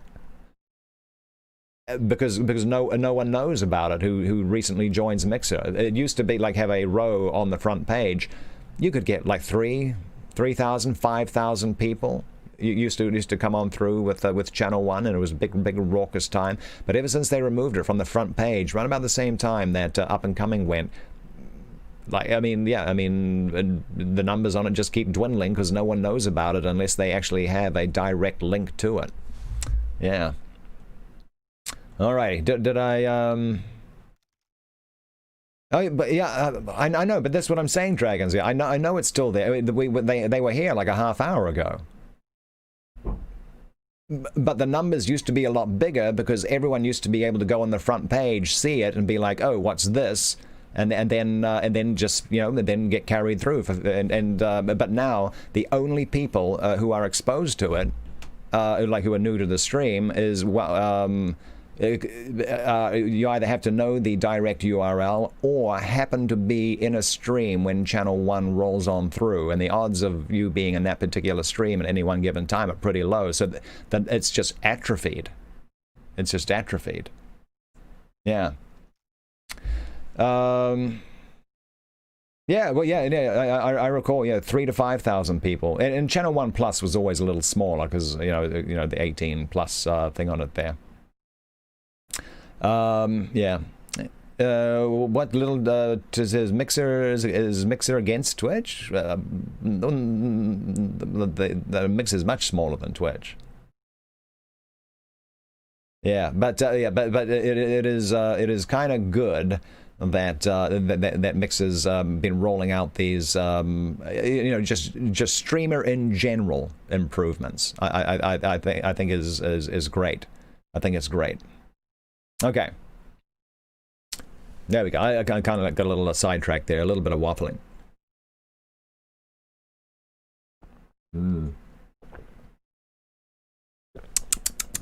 All right, that was the last of my coffee. Oh, you saw the up-and-coming section before joining the chat earlier? Yeah, what do you think? Do you remember it from before, or is that the first time you had seen that up-and-coming section? Because it's been gone for about a year, easily. Yeah, and so, I mean, if the algorithm for it was broken, yeah, I mean, they certainly weren't working on fixing it in the meantime. You do remember that from before? Yeah, it was great. It was really good. It was really good. And actually, what they need to do, actually, we'll get back to our book in just a second. I'm just going to get a little sidetracked right now. What they need to do, there are some categories where there are multiple subcategories, like especially like in this one here, say creative. The creative is composed of like 8 different subsections, and not a lot of people use the subsections because they're very small categories, and often you're the only person in them. So everyone just uses the top level category. But what they should do is that they should have, like, in a category like creative, they should have a row on the inside the actual category, right in the very before they start listing all the channels, pulling a channel up from each of the subcategories, so you can be featured in that if you're using one of the subcategories in the main category, and then below that just like the regular streaming stuff. I think that would be great, and that way if they were to do that, they could also introduce like categories like MMO, where you could just it could be pulling from all the different MMOs that people are streaming at that particular point. So you can have Neverwinter and Bless Unleashed and EverQuest and World of Warcraft and Conan Unchained. Just pulling up something from each of them there. I think that would be a great addition to discoverability as well. Yeah. Dragon's Nest, things are slow because they're recoding everything from the ground up, basically eliminating the hodgepodge code base that held Beam together and rippling it. Well, yeah, and that is going to be an ongoing process for sure. Yeah. Little Terror might start streaming on your Minecraft civilization map. Oh yeah. I haven't visited that land in a while. There, Little Terror. You've been adding more stuff to it. Evercrack. Yeah, the good old days. All right.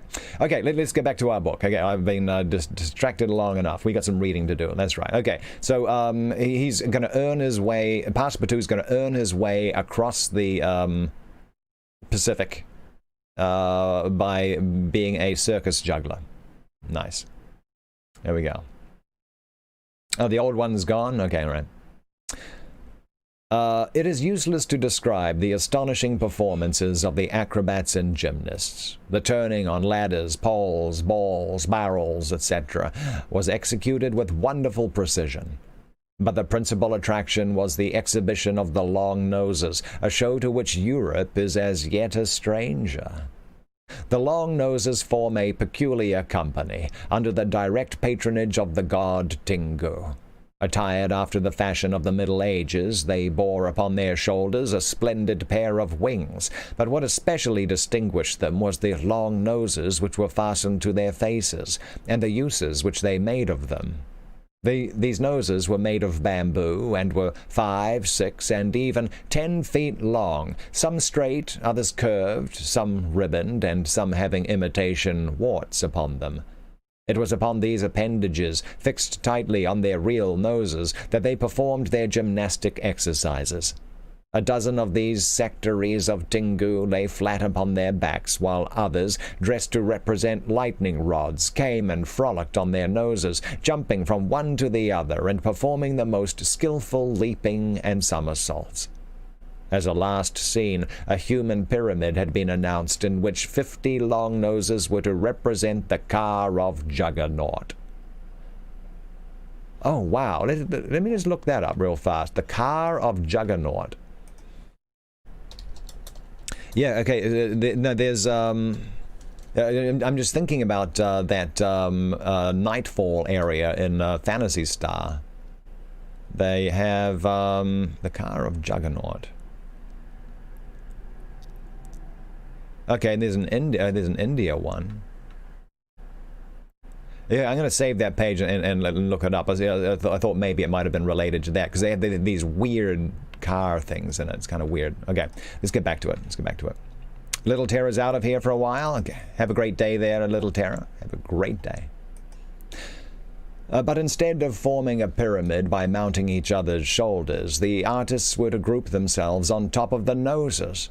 It happened that the performer who had hitherto formed the base of the car had quitted the troupe, and as to fill this part, only strength and adroitness were necessary.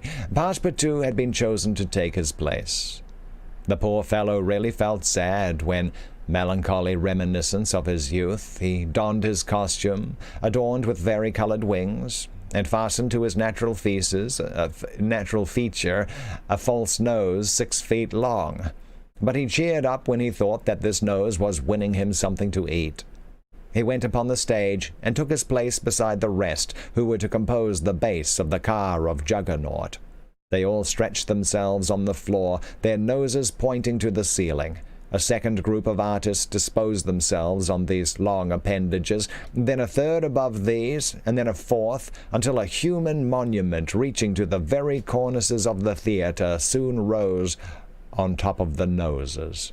This elicited loud applause, in the midst of which the orchestra was just striking up a deafening air. When the pyramid tottered, the balance was lost. One of the lower noses vanished from the pyramid, and the human monument was shattered like a castle built of cards. It was Passepartout's fault. Abandoning his position, clearing the footlights without the aid of his wings, and clambering up to the right-hand gallery, he fell at the feet of one of the spectators, crying, "Ah, my master! My master!" "You? Here?" "Myself." "Well, very well. Then let us go to the steamer, young man." Mr. Fogg, Aouda, and Passepartout passed through the lobby of the theatre to the outside, where they encountered the Honorable Mr. Battlecur, furious with rage. He demanded damages for the breakage of the pyramid, and Phileas Fogg appeased him by giving him a handful of banknotes.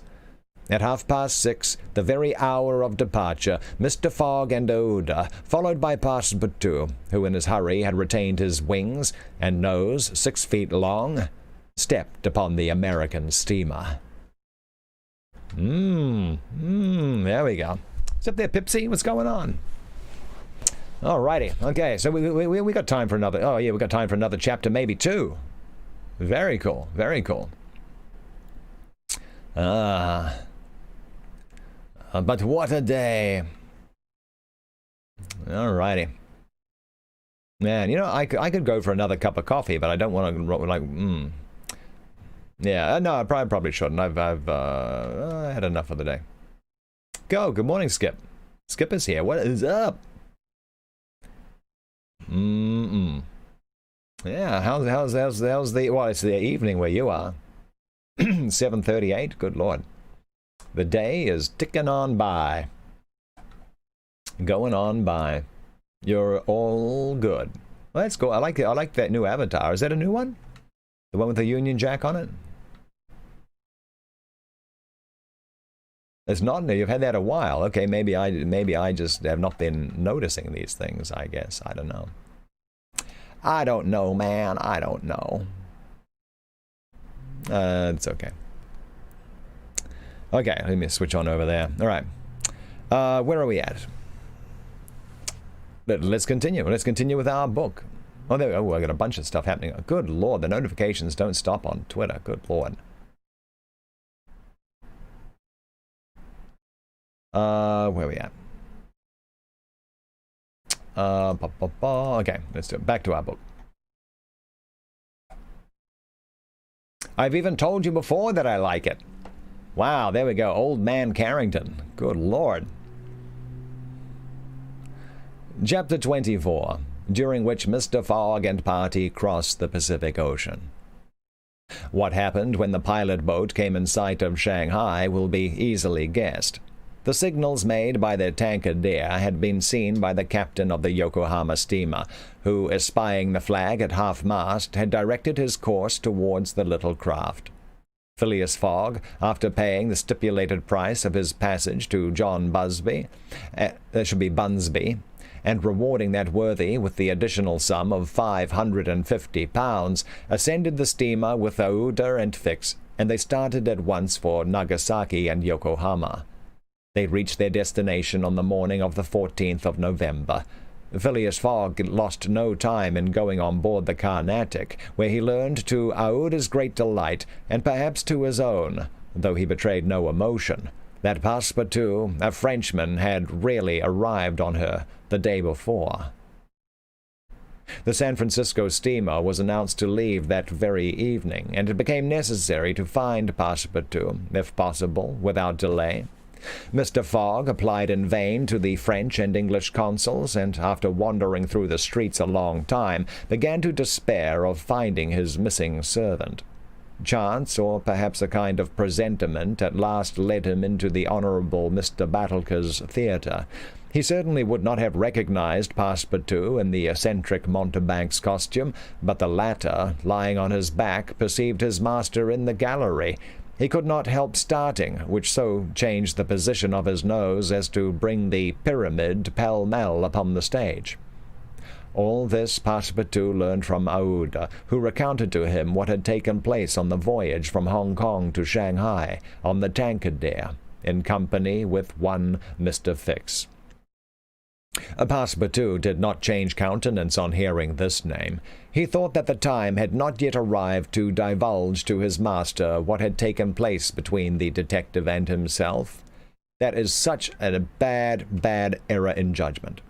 And in the account he gave of his absence, he simply excused himself for having been overtaken by drunkenness in smoking opium at a tavern in Hong Kong. Mr. Fogg heard this narrative coldly, without a word, and then furnished his man with funds necessary to obtain clothing more in harmony with his position. Within an hour the Frenchman had cut off his nose and parted with his wings, and retained nothing about him which recalled the sectary of the god Tingu. The steamer, which was about to depart from Yokohama to San Francisco, belonged to the Pacific Mail Steamship Company, and was named the General Grant. She was a large paddle-wheel steamer of 2,500 tons, well-equipped and very fast. The massive walking beam rose and fell above the deck. At one end a piston rod worked up and down, and at the other was a connecting rod which, in changing the rectilinear motion to a circular one, was directly connected with the shaft of the paddles. The General Grant was rigged with 3 masts, giving a large capacity for sails, and thus materially aiding the steam power. By making 12 miles an hour, she would cross the ocean in 21 days.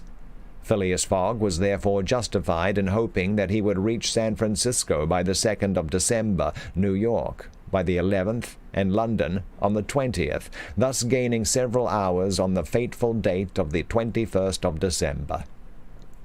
There was a full complement of passengers on board, among them English, many Americans, a number of coolies on their way to California, and several East Indian officers who were spending their vacation in making the tour of the world. Nothing of moment happened on the voyage. The steamer, sustained on its large paddles, rolled but little, and the Pacific almost justified its name. Mr. Fogg was as calm and taciturn as ever. His young companion felt herself more and more attached to him by other ties than gratitude. His silent but generous nature impressed her more than she thought, and it was almost unconsciously that she yielded to emotions which did not seem to have the least effect upon her protector. Aouda took the keenest interest in his plans, and became impatient at any incident which seemed likely to retard his journey. She often chatted with Passepartout, who did not fail to perceive the state of the lady's heart, and, being the most faithful of domestics, he never exhausted his eulogies of Phileas Fogg's honesty, generosity, and devotion. He took pains to calm Aouda's doubts of a successful termination of the journey, telling her that the most difficult part of it had passed, that now they were beyond the fantastic countries of Japan and China, and were fairly on their way to civilized places again. A railway train from San Francisco to New York, and a transatlantic steamer from New York to Liverpool would doubtless bring them to the end of this impossible journey round the world, within the period agreed upon. On the 9th day after leaving Yokohama, Phileas Fogg had traversed exactly one-half of the terrestrial globe. The General Grant passed, on the 23rd of November, the 180th meridian, and was at the very antipodes of London.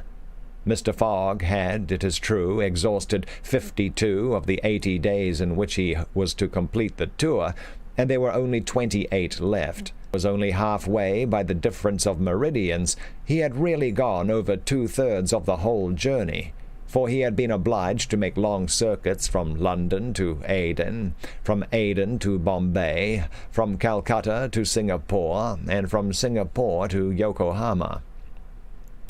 Could he have followed without deviation the 50th parallel, which is that of London, the whole distance would only have been about 12,000 miles, whereas he would be forced by the irregular methods of locomotion to traverse 26,000, of which he had, on the 23rd of November, accomplished 17,500. And now the course was a straight one, and Fix was no longer there to put obstacles in their way. It happened also, on the 23rd of November, that Passepartout made a joyful discovery. It will be remembered that the obstinate fellow had insisted on keeping his famous family watch at London time, and on regarding that of the countries he had passed through as quite false and unreliable. Now, on this day, though he had not changed the hands, he found that his watch exactly agreed with the ship's chronometers. His triumph was hilarious. He would have liked to know what Fix would say if he was aboard. "The rogue told me a lot of stories," repeated Passepartout, "about the meridians, the sun, and the moon. Moon indeed. Moonshine, more likely. If someone listened to that sort of people, a pretty sort of time one would keep. I was sure that the sun would some day regulate itself by my watch."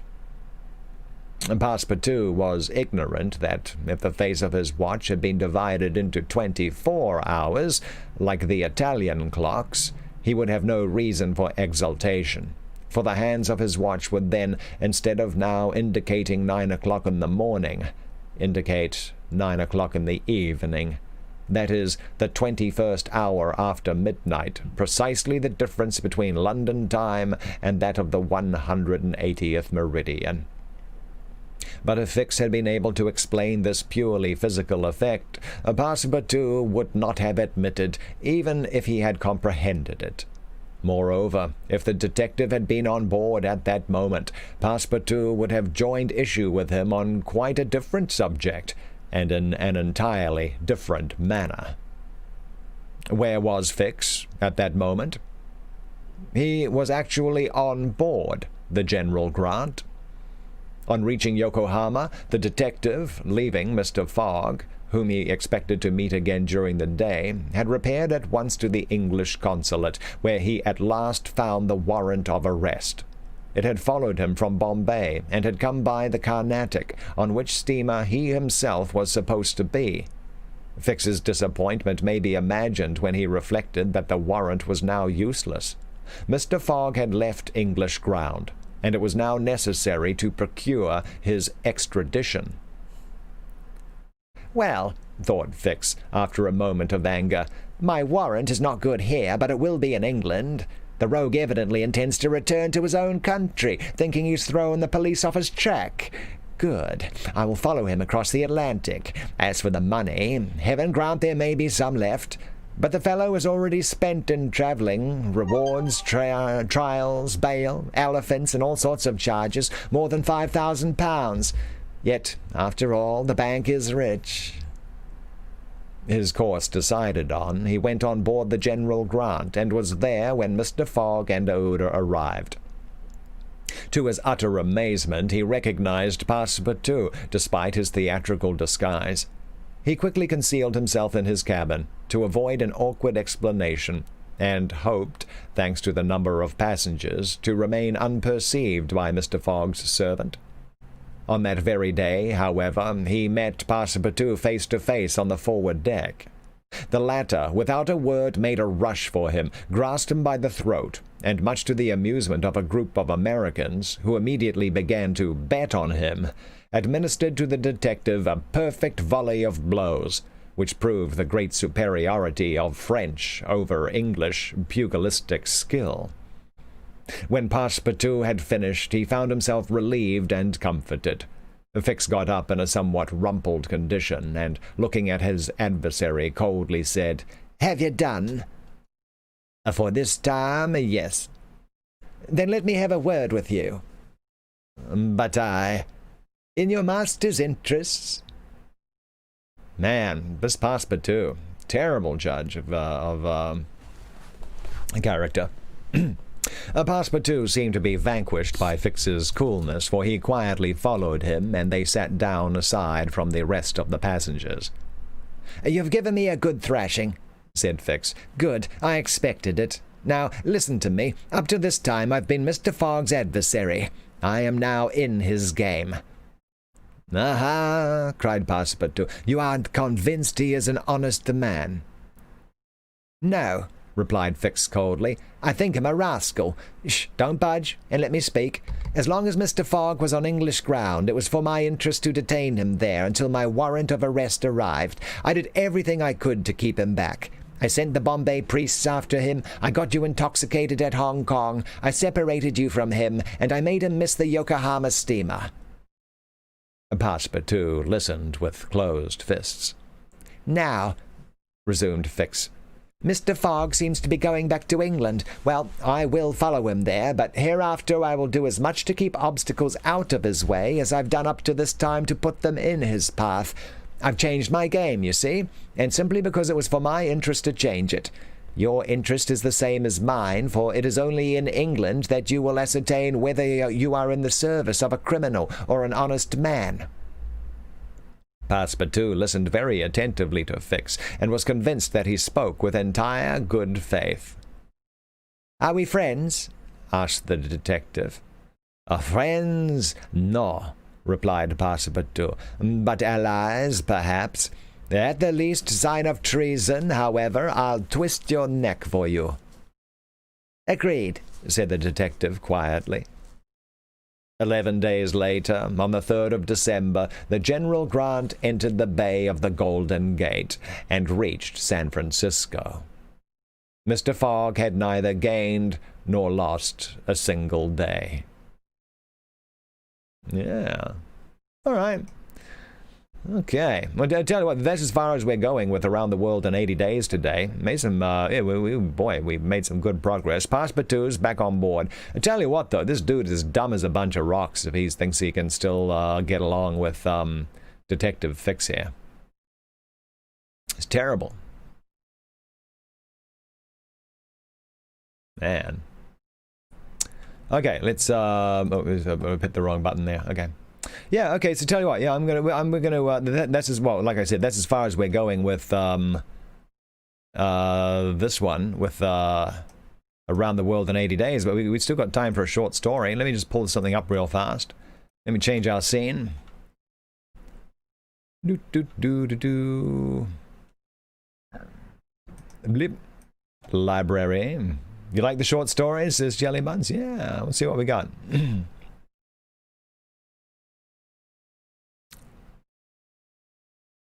What would be interesting? We're going to try this thing of fairy tales again. 1,500. 1,500 of them. Good Lord.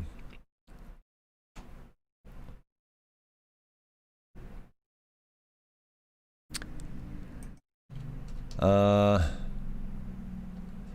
read all those. What's the Remarkable Rocket? Do a quick page count. 1, 2, 3, 4, 5, 6, 7, 8, 9, 10, 11, 12, 13, 14, 15, 16, 17, 18, 19, 20. Okay, it's too long. Too long. Clara Strobe.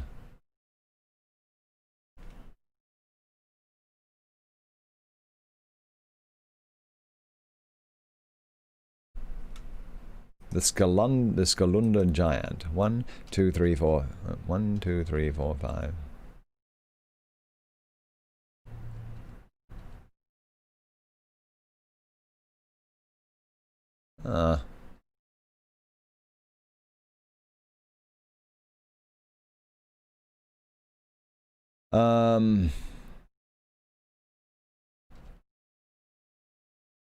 Let's do this. Faithful and Unfaithful. Okay, we're just going to change our faithful and unfaithful. This is by Clara Strobe.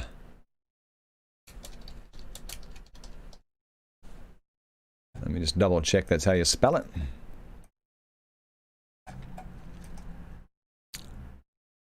Stroebe.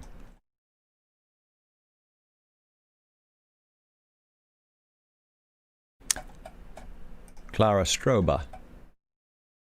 All right, let's try this one. Boom, boom. Okay, so this is from a. These are like various legends and fairy tales from all around the world. Actually, all around the world. Hey, Velociraptor, what's going on, man? Velociraptor, good morning, sir. How's that new Fortnite map treating you?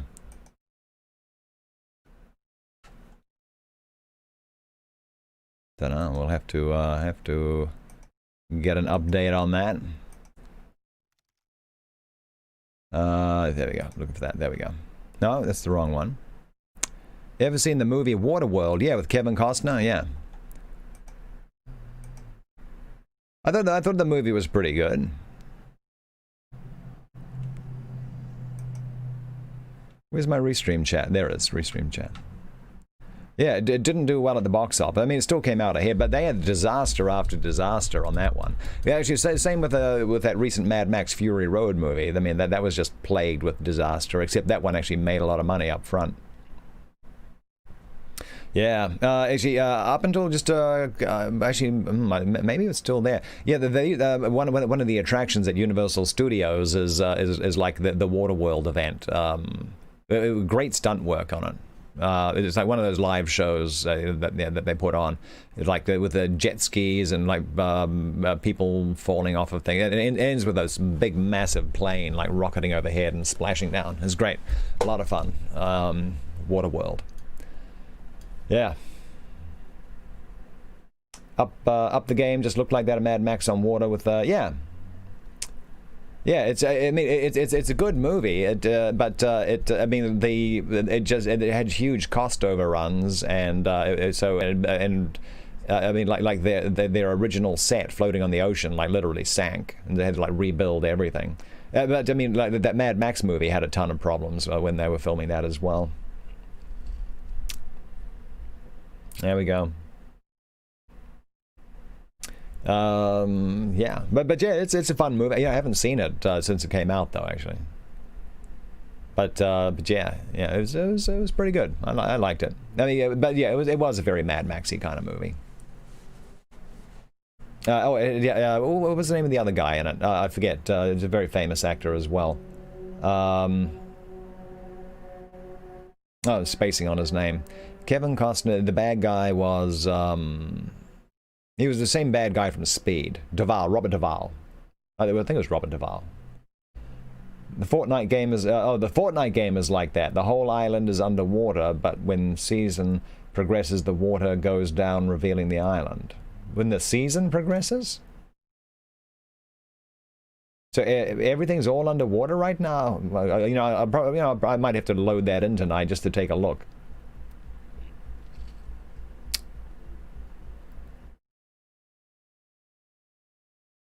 Yeah, I'm definitely gonna have to take a look at that. Robert Joy. No, wasn't it Duvall? I'm getting my actors all muddled up. I'm getting old. IMDb, Water World.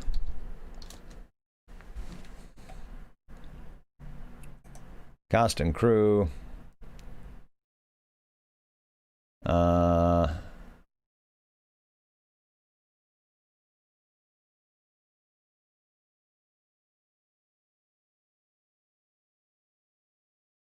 How is this listed? Dennis Hopper. That's who it is. Yeah, not Robert Duvall. Yeah, I get Dennis Hopper and Robert Duvall mixed up all the time. All right.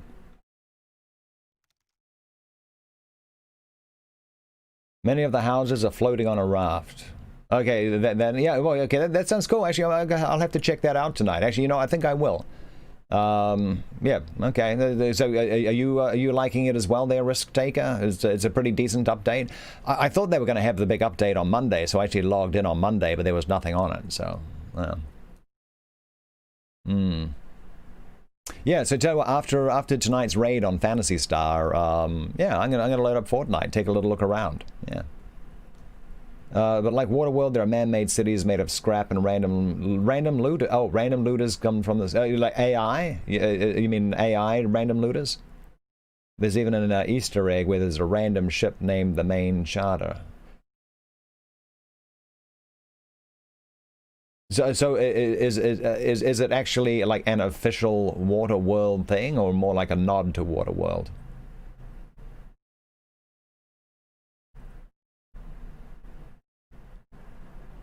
Huh, okay, it does sound very interesting now. All right. Okay, so here we go. Here's the plan. Okay, we can talk about this after we finish our little short story here. So this is by Clara Sturba. Don't know much about her. Actually, we'll read the little paragraph about the author after this, but we're just going to read through this. We're just going to end with a little short story. End with a short story, and we'll check this out. Faithful and unfaithful.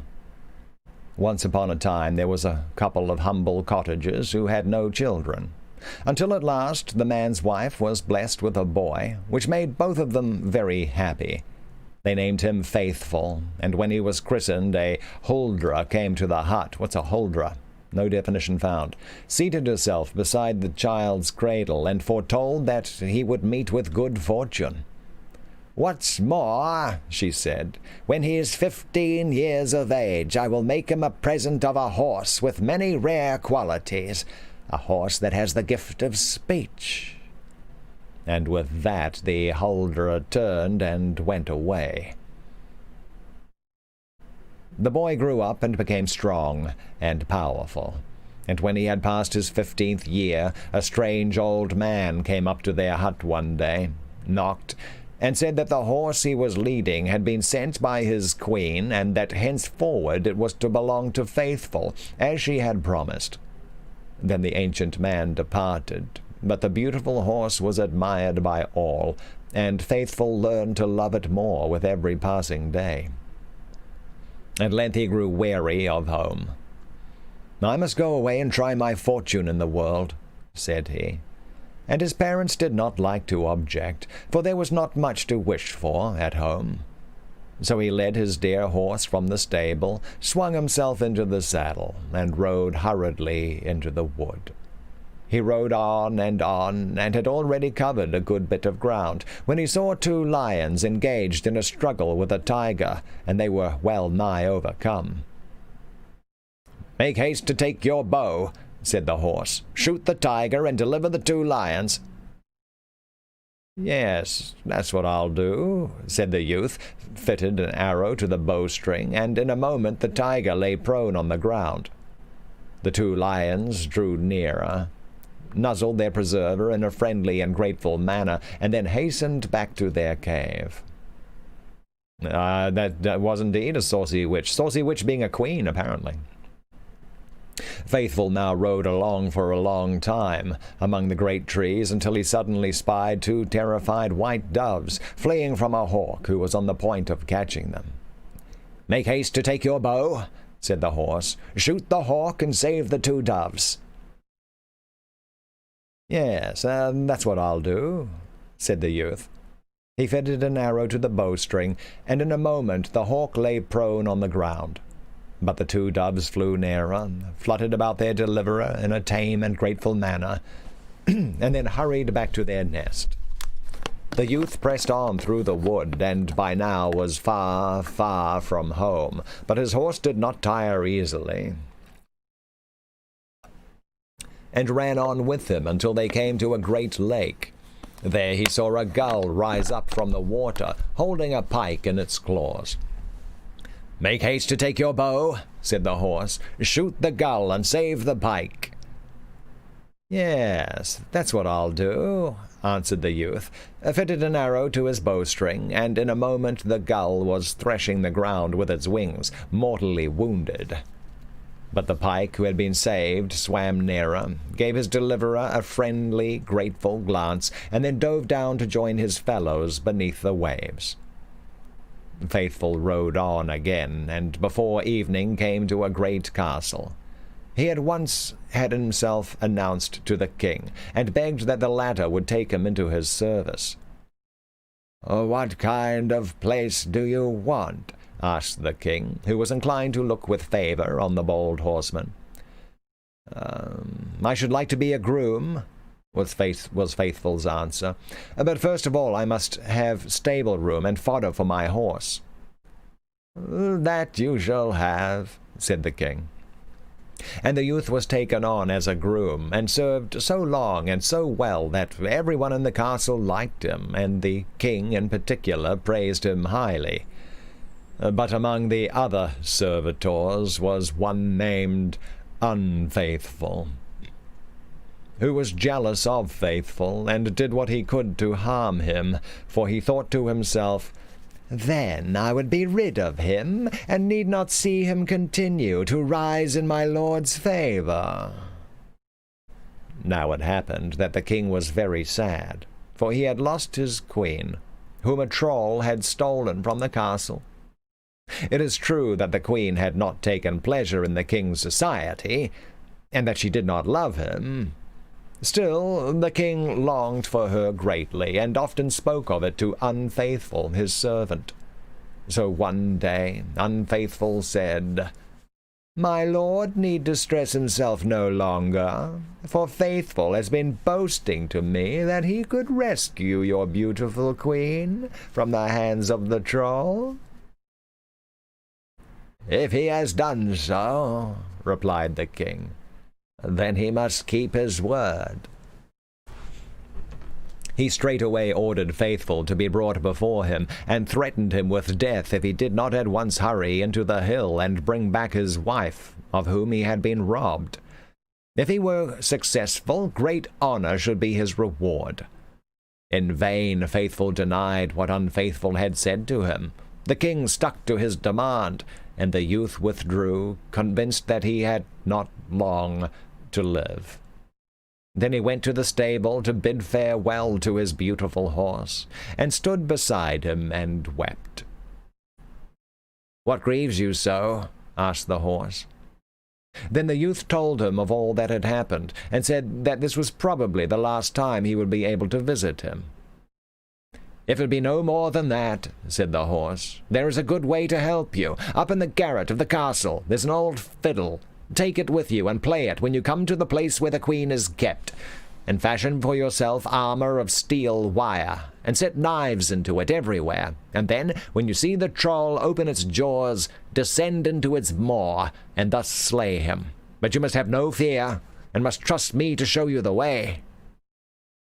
These words filled the youth with fresh courage. He went to the king and received permission to leave, secretly fashioned his steel armor, took the old fiddle from the garret of the castle, led his dear horse out of the stable, and without delay set forth for the Troll's Hill. Before long he saw it, and rode directly to the Troll's abode. When he came near, he saw the Troll, who had crept out of his castle, lying stretched out at the entrance to his cave, fast asleep, and snoring so powerfully that the whole hill shook. But his mouth was wide open, and his maw was so tremendous that it was easy for the youth to crawl into it. He did so, for he was not afraid, and made his way into the Troll's innards, where he was so active that the Troll was soon killed. Then Faithful crept out again, laid aside his armor, and entered the Troll's castle. Within the great golden hall sat the captive queen, fettered with 7 strong chains of gold.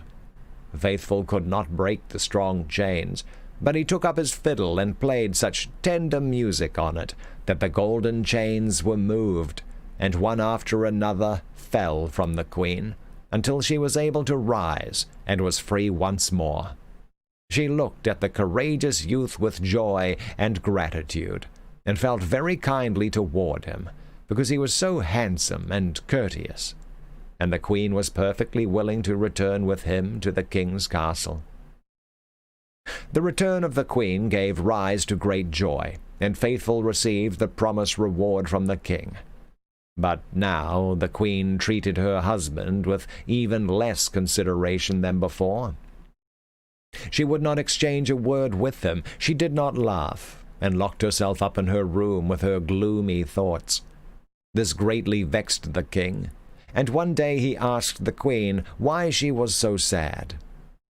"Well," said she, "I cannot be happy unless I have the most beautiful golden hall, which I had in the hill at the Troll's, for a hall like that is to be found nowhere else." "It will not be an easy matter to obtain it for you," said the king, "and I cannot promise you that anyone will be able to do it." But when he complained of his difficulty to his servant Unfaithful, the latter answered, "The chances of success are not so bad, for Faithful said he could easily bring the Troll's golden hall to the castle." Faithful was at once sent for, and the king commanded him, as he loved his life, to make good his word, and bring the golden hall from the Troll's Hill. It was in vain that Faithful denied Unfaithful's assertions. Go he must, and bring back the golden hall. Inconsolable, he went to his beautiful horse, wept, and wanted to say farewell to him forever. "What troubles you?" asked the horse, and the youth replied, "Unfaithful has again been telling lies about me, and if I do not bring the Troll's golden hall to the queen, my life will be forfeited." "Is it nothing more serious than that?" said the horse. "See that you obtain a great ship. Take your fiddle with you, play the golden hall out of the hill, then hitch the Troll's horses before it, and you'll be able to bring the glistening hall here without trouble." This horse has got some good advice.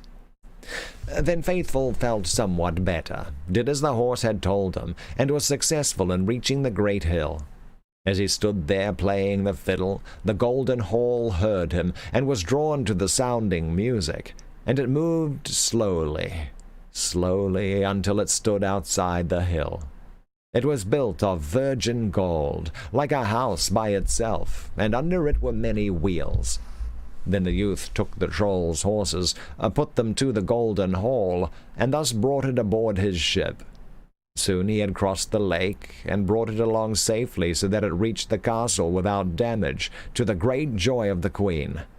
Yet despite the fact she was as wary of everything as she had been before, never spoke to her husband, the king, and no one ever saw her laugh.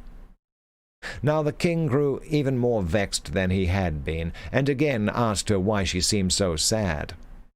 "Oh, how can I be happy unless I have the 2 colts that used to belong to me when I stayed at the Trolls? Such handsome steeds are to be seen nowhere else." "Well, it will be anything but easy to obtain for you what you want," declared the king, "for they are untamed, and long ago must have run far away into the wild wood." Then he left her, sadly, and did not know what to do.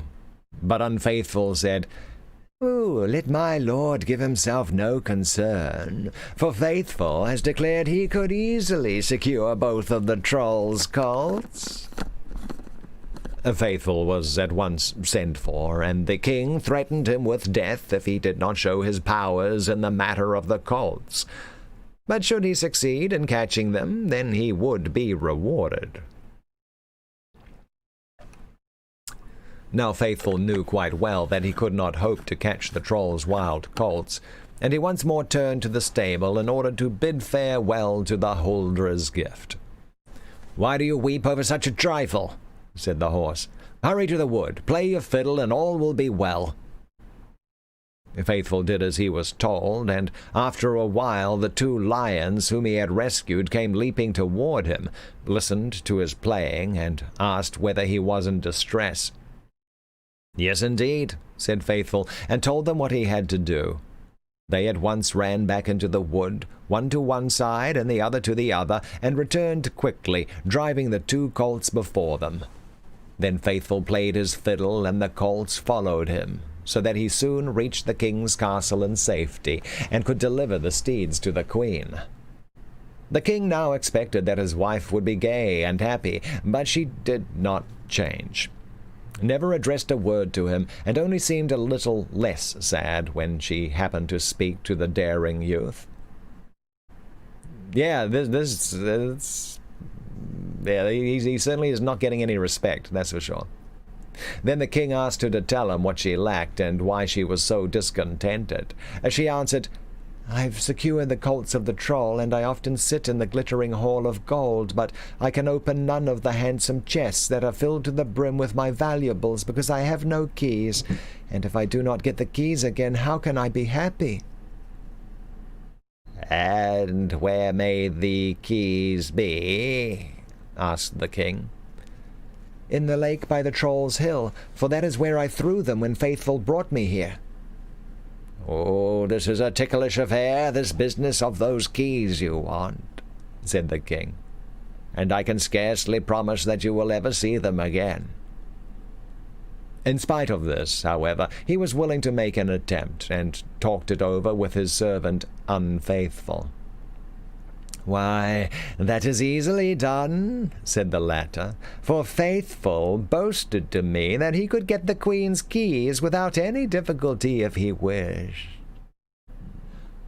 "Then I shall compel him to keep his word," said the king, and he at once ordered Faithful, on pain of death, to get the queen's keys out of the lake by the Troll's Hill without delay. This time the youth was not so depressed, for he thought to himself, "My wise horse will be able to help me." And so he was, for he advised him to go along, playing his fiddle, and to wait for what might happen. After the youth had played for a while, the pike he had saved thrust his head out of the water, recognized him, and asked whether he could be of any service to him. "Oh, yes, indeed," said the youth, and told him what it was he wanted. The pike at once dived, quickly rose to the surface of the water with the golden keys in his mouth, and gave them to his deliverer. The latter hastened back with them, and now the queen could open the great chests in the golden hall to her heart's content. Notwithstanding, the king's wife was as sorrowful as ever, and when the king complained about it to Unfaithful, the latter said, "No doubt it is because she loves Faithful. I would therefore advise that my lord have him beheaded. Then there will be a change." This advice suited the king well, and he determined to carry it out shortly. But one day, Faithful's horse said to him, "The king's going to have your head chopped off, so hurry to the wood, play your fiddle, and beg the two doves to bring you a bottle of the water of life. Then go to the queen and ask her to set your head on your body and to sprinkle you with water when you've been beheaded." Faithful did so. He went to the wood that very day with his fiddle, and before long the two doves were fluttering around him, and shortly after brought back the bottle filled with the water of life. He took it back home with him and gave it to the queen, so that she might sprinkle him with it after he had been beheaded. She did so, and at once Faithful rose again, as full of life as ever, but far better looking.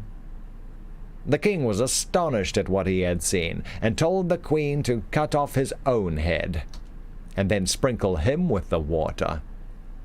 She at once seized the sword, and in a moment the king's head rolled to the ground.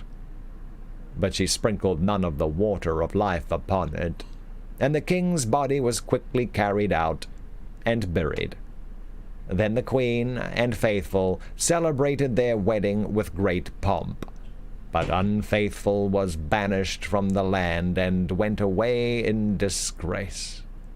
The wise horse dwelt contentedly in a wonderful chamber, and the king and queen kept the magic fiddle, the golden hall, and the troll's other valuables, and lived in peace and happiness day after day. You know, I did not expect it to end like that. That is, I don't know. Oh boy. Would you, I mean, who would want to get married to that kind of woman?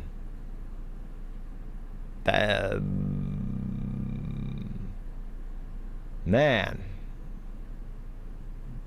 That's right, it is an adventure. It goes places you don't expect. Okay, let's read a little about this this author. This was Clara Strober. Editor of several fairy tale books. These books for children include Swedish fairy tale book, Norwegian fairy book, and the Danish fairy book. These books are part of the fairy book series released by Frederick A. Stokes Company. Little is known about her life. Okay. However, she's believed to have been born in the 1800s and be of German heritage. That is a short biography. A short and useless biography. But anyway, there we go. That story was in one of your books in grade school. Man. I don't know that one. I've never heard that one. Actually, you know, we should probably do some more of these. Because, yeah, Swedish, Norwegian, and Danish, I don't really know a lot of those. I know Hans Christian Andersen, he was from that neck of the woods, I think. He was Danish, right? So maybe I have read some Danish fairy tales. But, She was as mad as a bag of frogs. Indeed. Indeed. Yeah, I would not have lost any... Oh, boy. But anyway, that's it. That is it. That's all we had time for. No more. No more. So we're going to end our stream right there. So today is Thursday, right? It is Thursday, yeah. Hey, Mrs. Shadowtronics. That's right, I am the king. Okay, so we'll be continuing with Around the World in 80 Days later Monday, because we do that on our Monday through Thursday show, yeah. We've got Sunday coming up. Sunday is, it is Father's Day. I'm going to see if I can find something relevant in the way of short stories for that. Skipped on, he's like, see you guys. Well, what is that? What is that little thing? That looks cool. Mole High. That's pretty cool. All right. It is, yes. Is that a streamer's name? Mole? I don't know, Mole. You know, there's so many streamers I don't know. I don't know if anyone's been... I try not to keep up with internet dramas and all that, but I've just seen, like, so many... I've seen several streamers this week being like, okay, that's it, I'm out of here, over to Twitch. And I've no idea who any of them are. It's just kind of funny like that. Yeah. Oh, he's got from Chaos Mole, who's got really good tech news. Okay, I didn't know that. And game coverage, nice. Very cool. He's got an awesome sticker. I like that. It's weird because you feel like Mixer is a lot less drama. Oh, well, yeah. I mean, it's always going to be less drama than that. But it's just weird because, and also, yeah, I don't follow that many Mixer people, Mixer streamers on Mixer, and the ones that I do really don't go in for the drama. But I must have followed a couple who because I'm having all this garbage in my timeline now, like to do with like various drama, and it's from people that I do follow who have liked something, and which is causing it to show up in my timeline, because it's like, oh, this person liked something, then you'll probably like it too. It's just the way these social media things work, and so I've just started having all this stuff pop up. It's terrible. Yeah. The dramas can go to the llamas. That's exactly right there, Wiz Dominate. What? We're not talking about that. Let's talking about other stuff in general. There we go. I don't know. Who knows what's going on? He's got those are some cool stickers. But there we go. That's it for me. Okay, so tell you what. Okay, Sunday we have Short Story Sunday coming up. I'm going to try and have some Father's Day short stories. Something appropriate for that. And also a movie night. I think we're doing And Then There Were None. I'm pretty sure we're going to be doing that, unless I can find another good comedy before then. Monday through Thursday, we'll continue with Around the World in 80 Days. And as usual, gaming will continue at night. Tonight, we're starting off with a raid in Phantasy Star, the Magatsu fights. And then, yeah, I'm going to take a look at Fortnite. I want to see all these new changes that are going on. Yeah. Alrighty. Lady Death is out of here. You have an awesome day. Have an awesome day. Give my regards to Death Tom. Yeah. And, yeah, and get ready to enjoy the weekend. I need to go. Thank you for all the new follows. Very nice meeting you, Wiz Dominate. Skip, it is, yeah, your evening is getting on right now. You're probably about to get some gaming on yourself, I guess. Get some gaming in before getting some Z's. Let's see, Dragon's Lair? Yeah, there's a bunch of people still here. Yeah. Ooh. Yeah, have a great night there. I'm just scrolling back a little bit.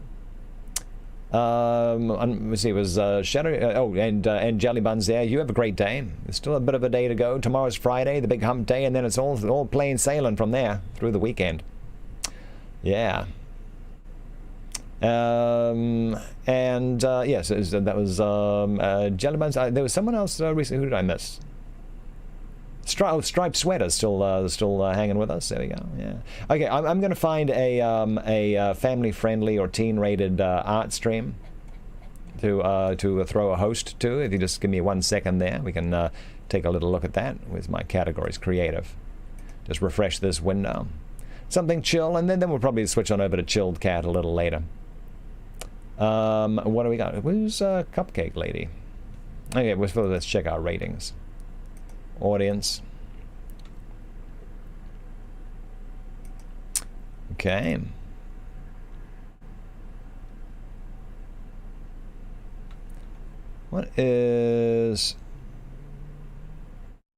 Who's Toto Brains? No idea who this is. Toto Brains. We can throw them a host, I think. Let's have a quick little listen. It says they're teen rated. I have been surprised before by some others. They're doing some kind of art, designing their logo. Wow. What's up? Welcome back. Okay, who is it? I've no idea who Toto Brains. I don't know. They might be cool. They might suck. We're gonna find out. Alrighty. But there we go. Kirby's on. Oh, Kirby's on what? I kind of want to get one that's like shorter. I don't know what. I don't know. Who knows what's talking about? I don't know what's going on. I don't know. Okay, I'll catch you guys later. Thank you for the embers, by the way. Oh, Mrs. Shadowtronics and Mr. Shadowtronics.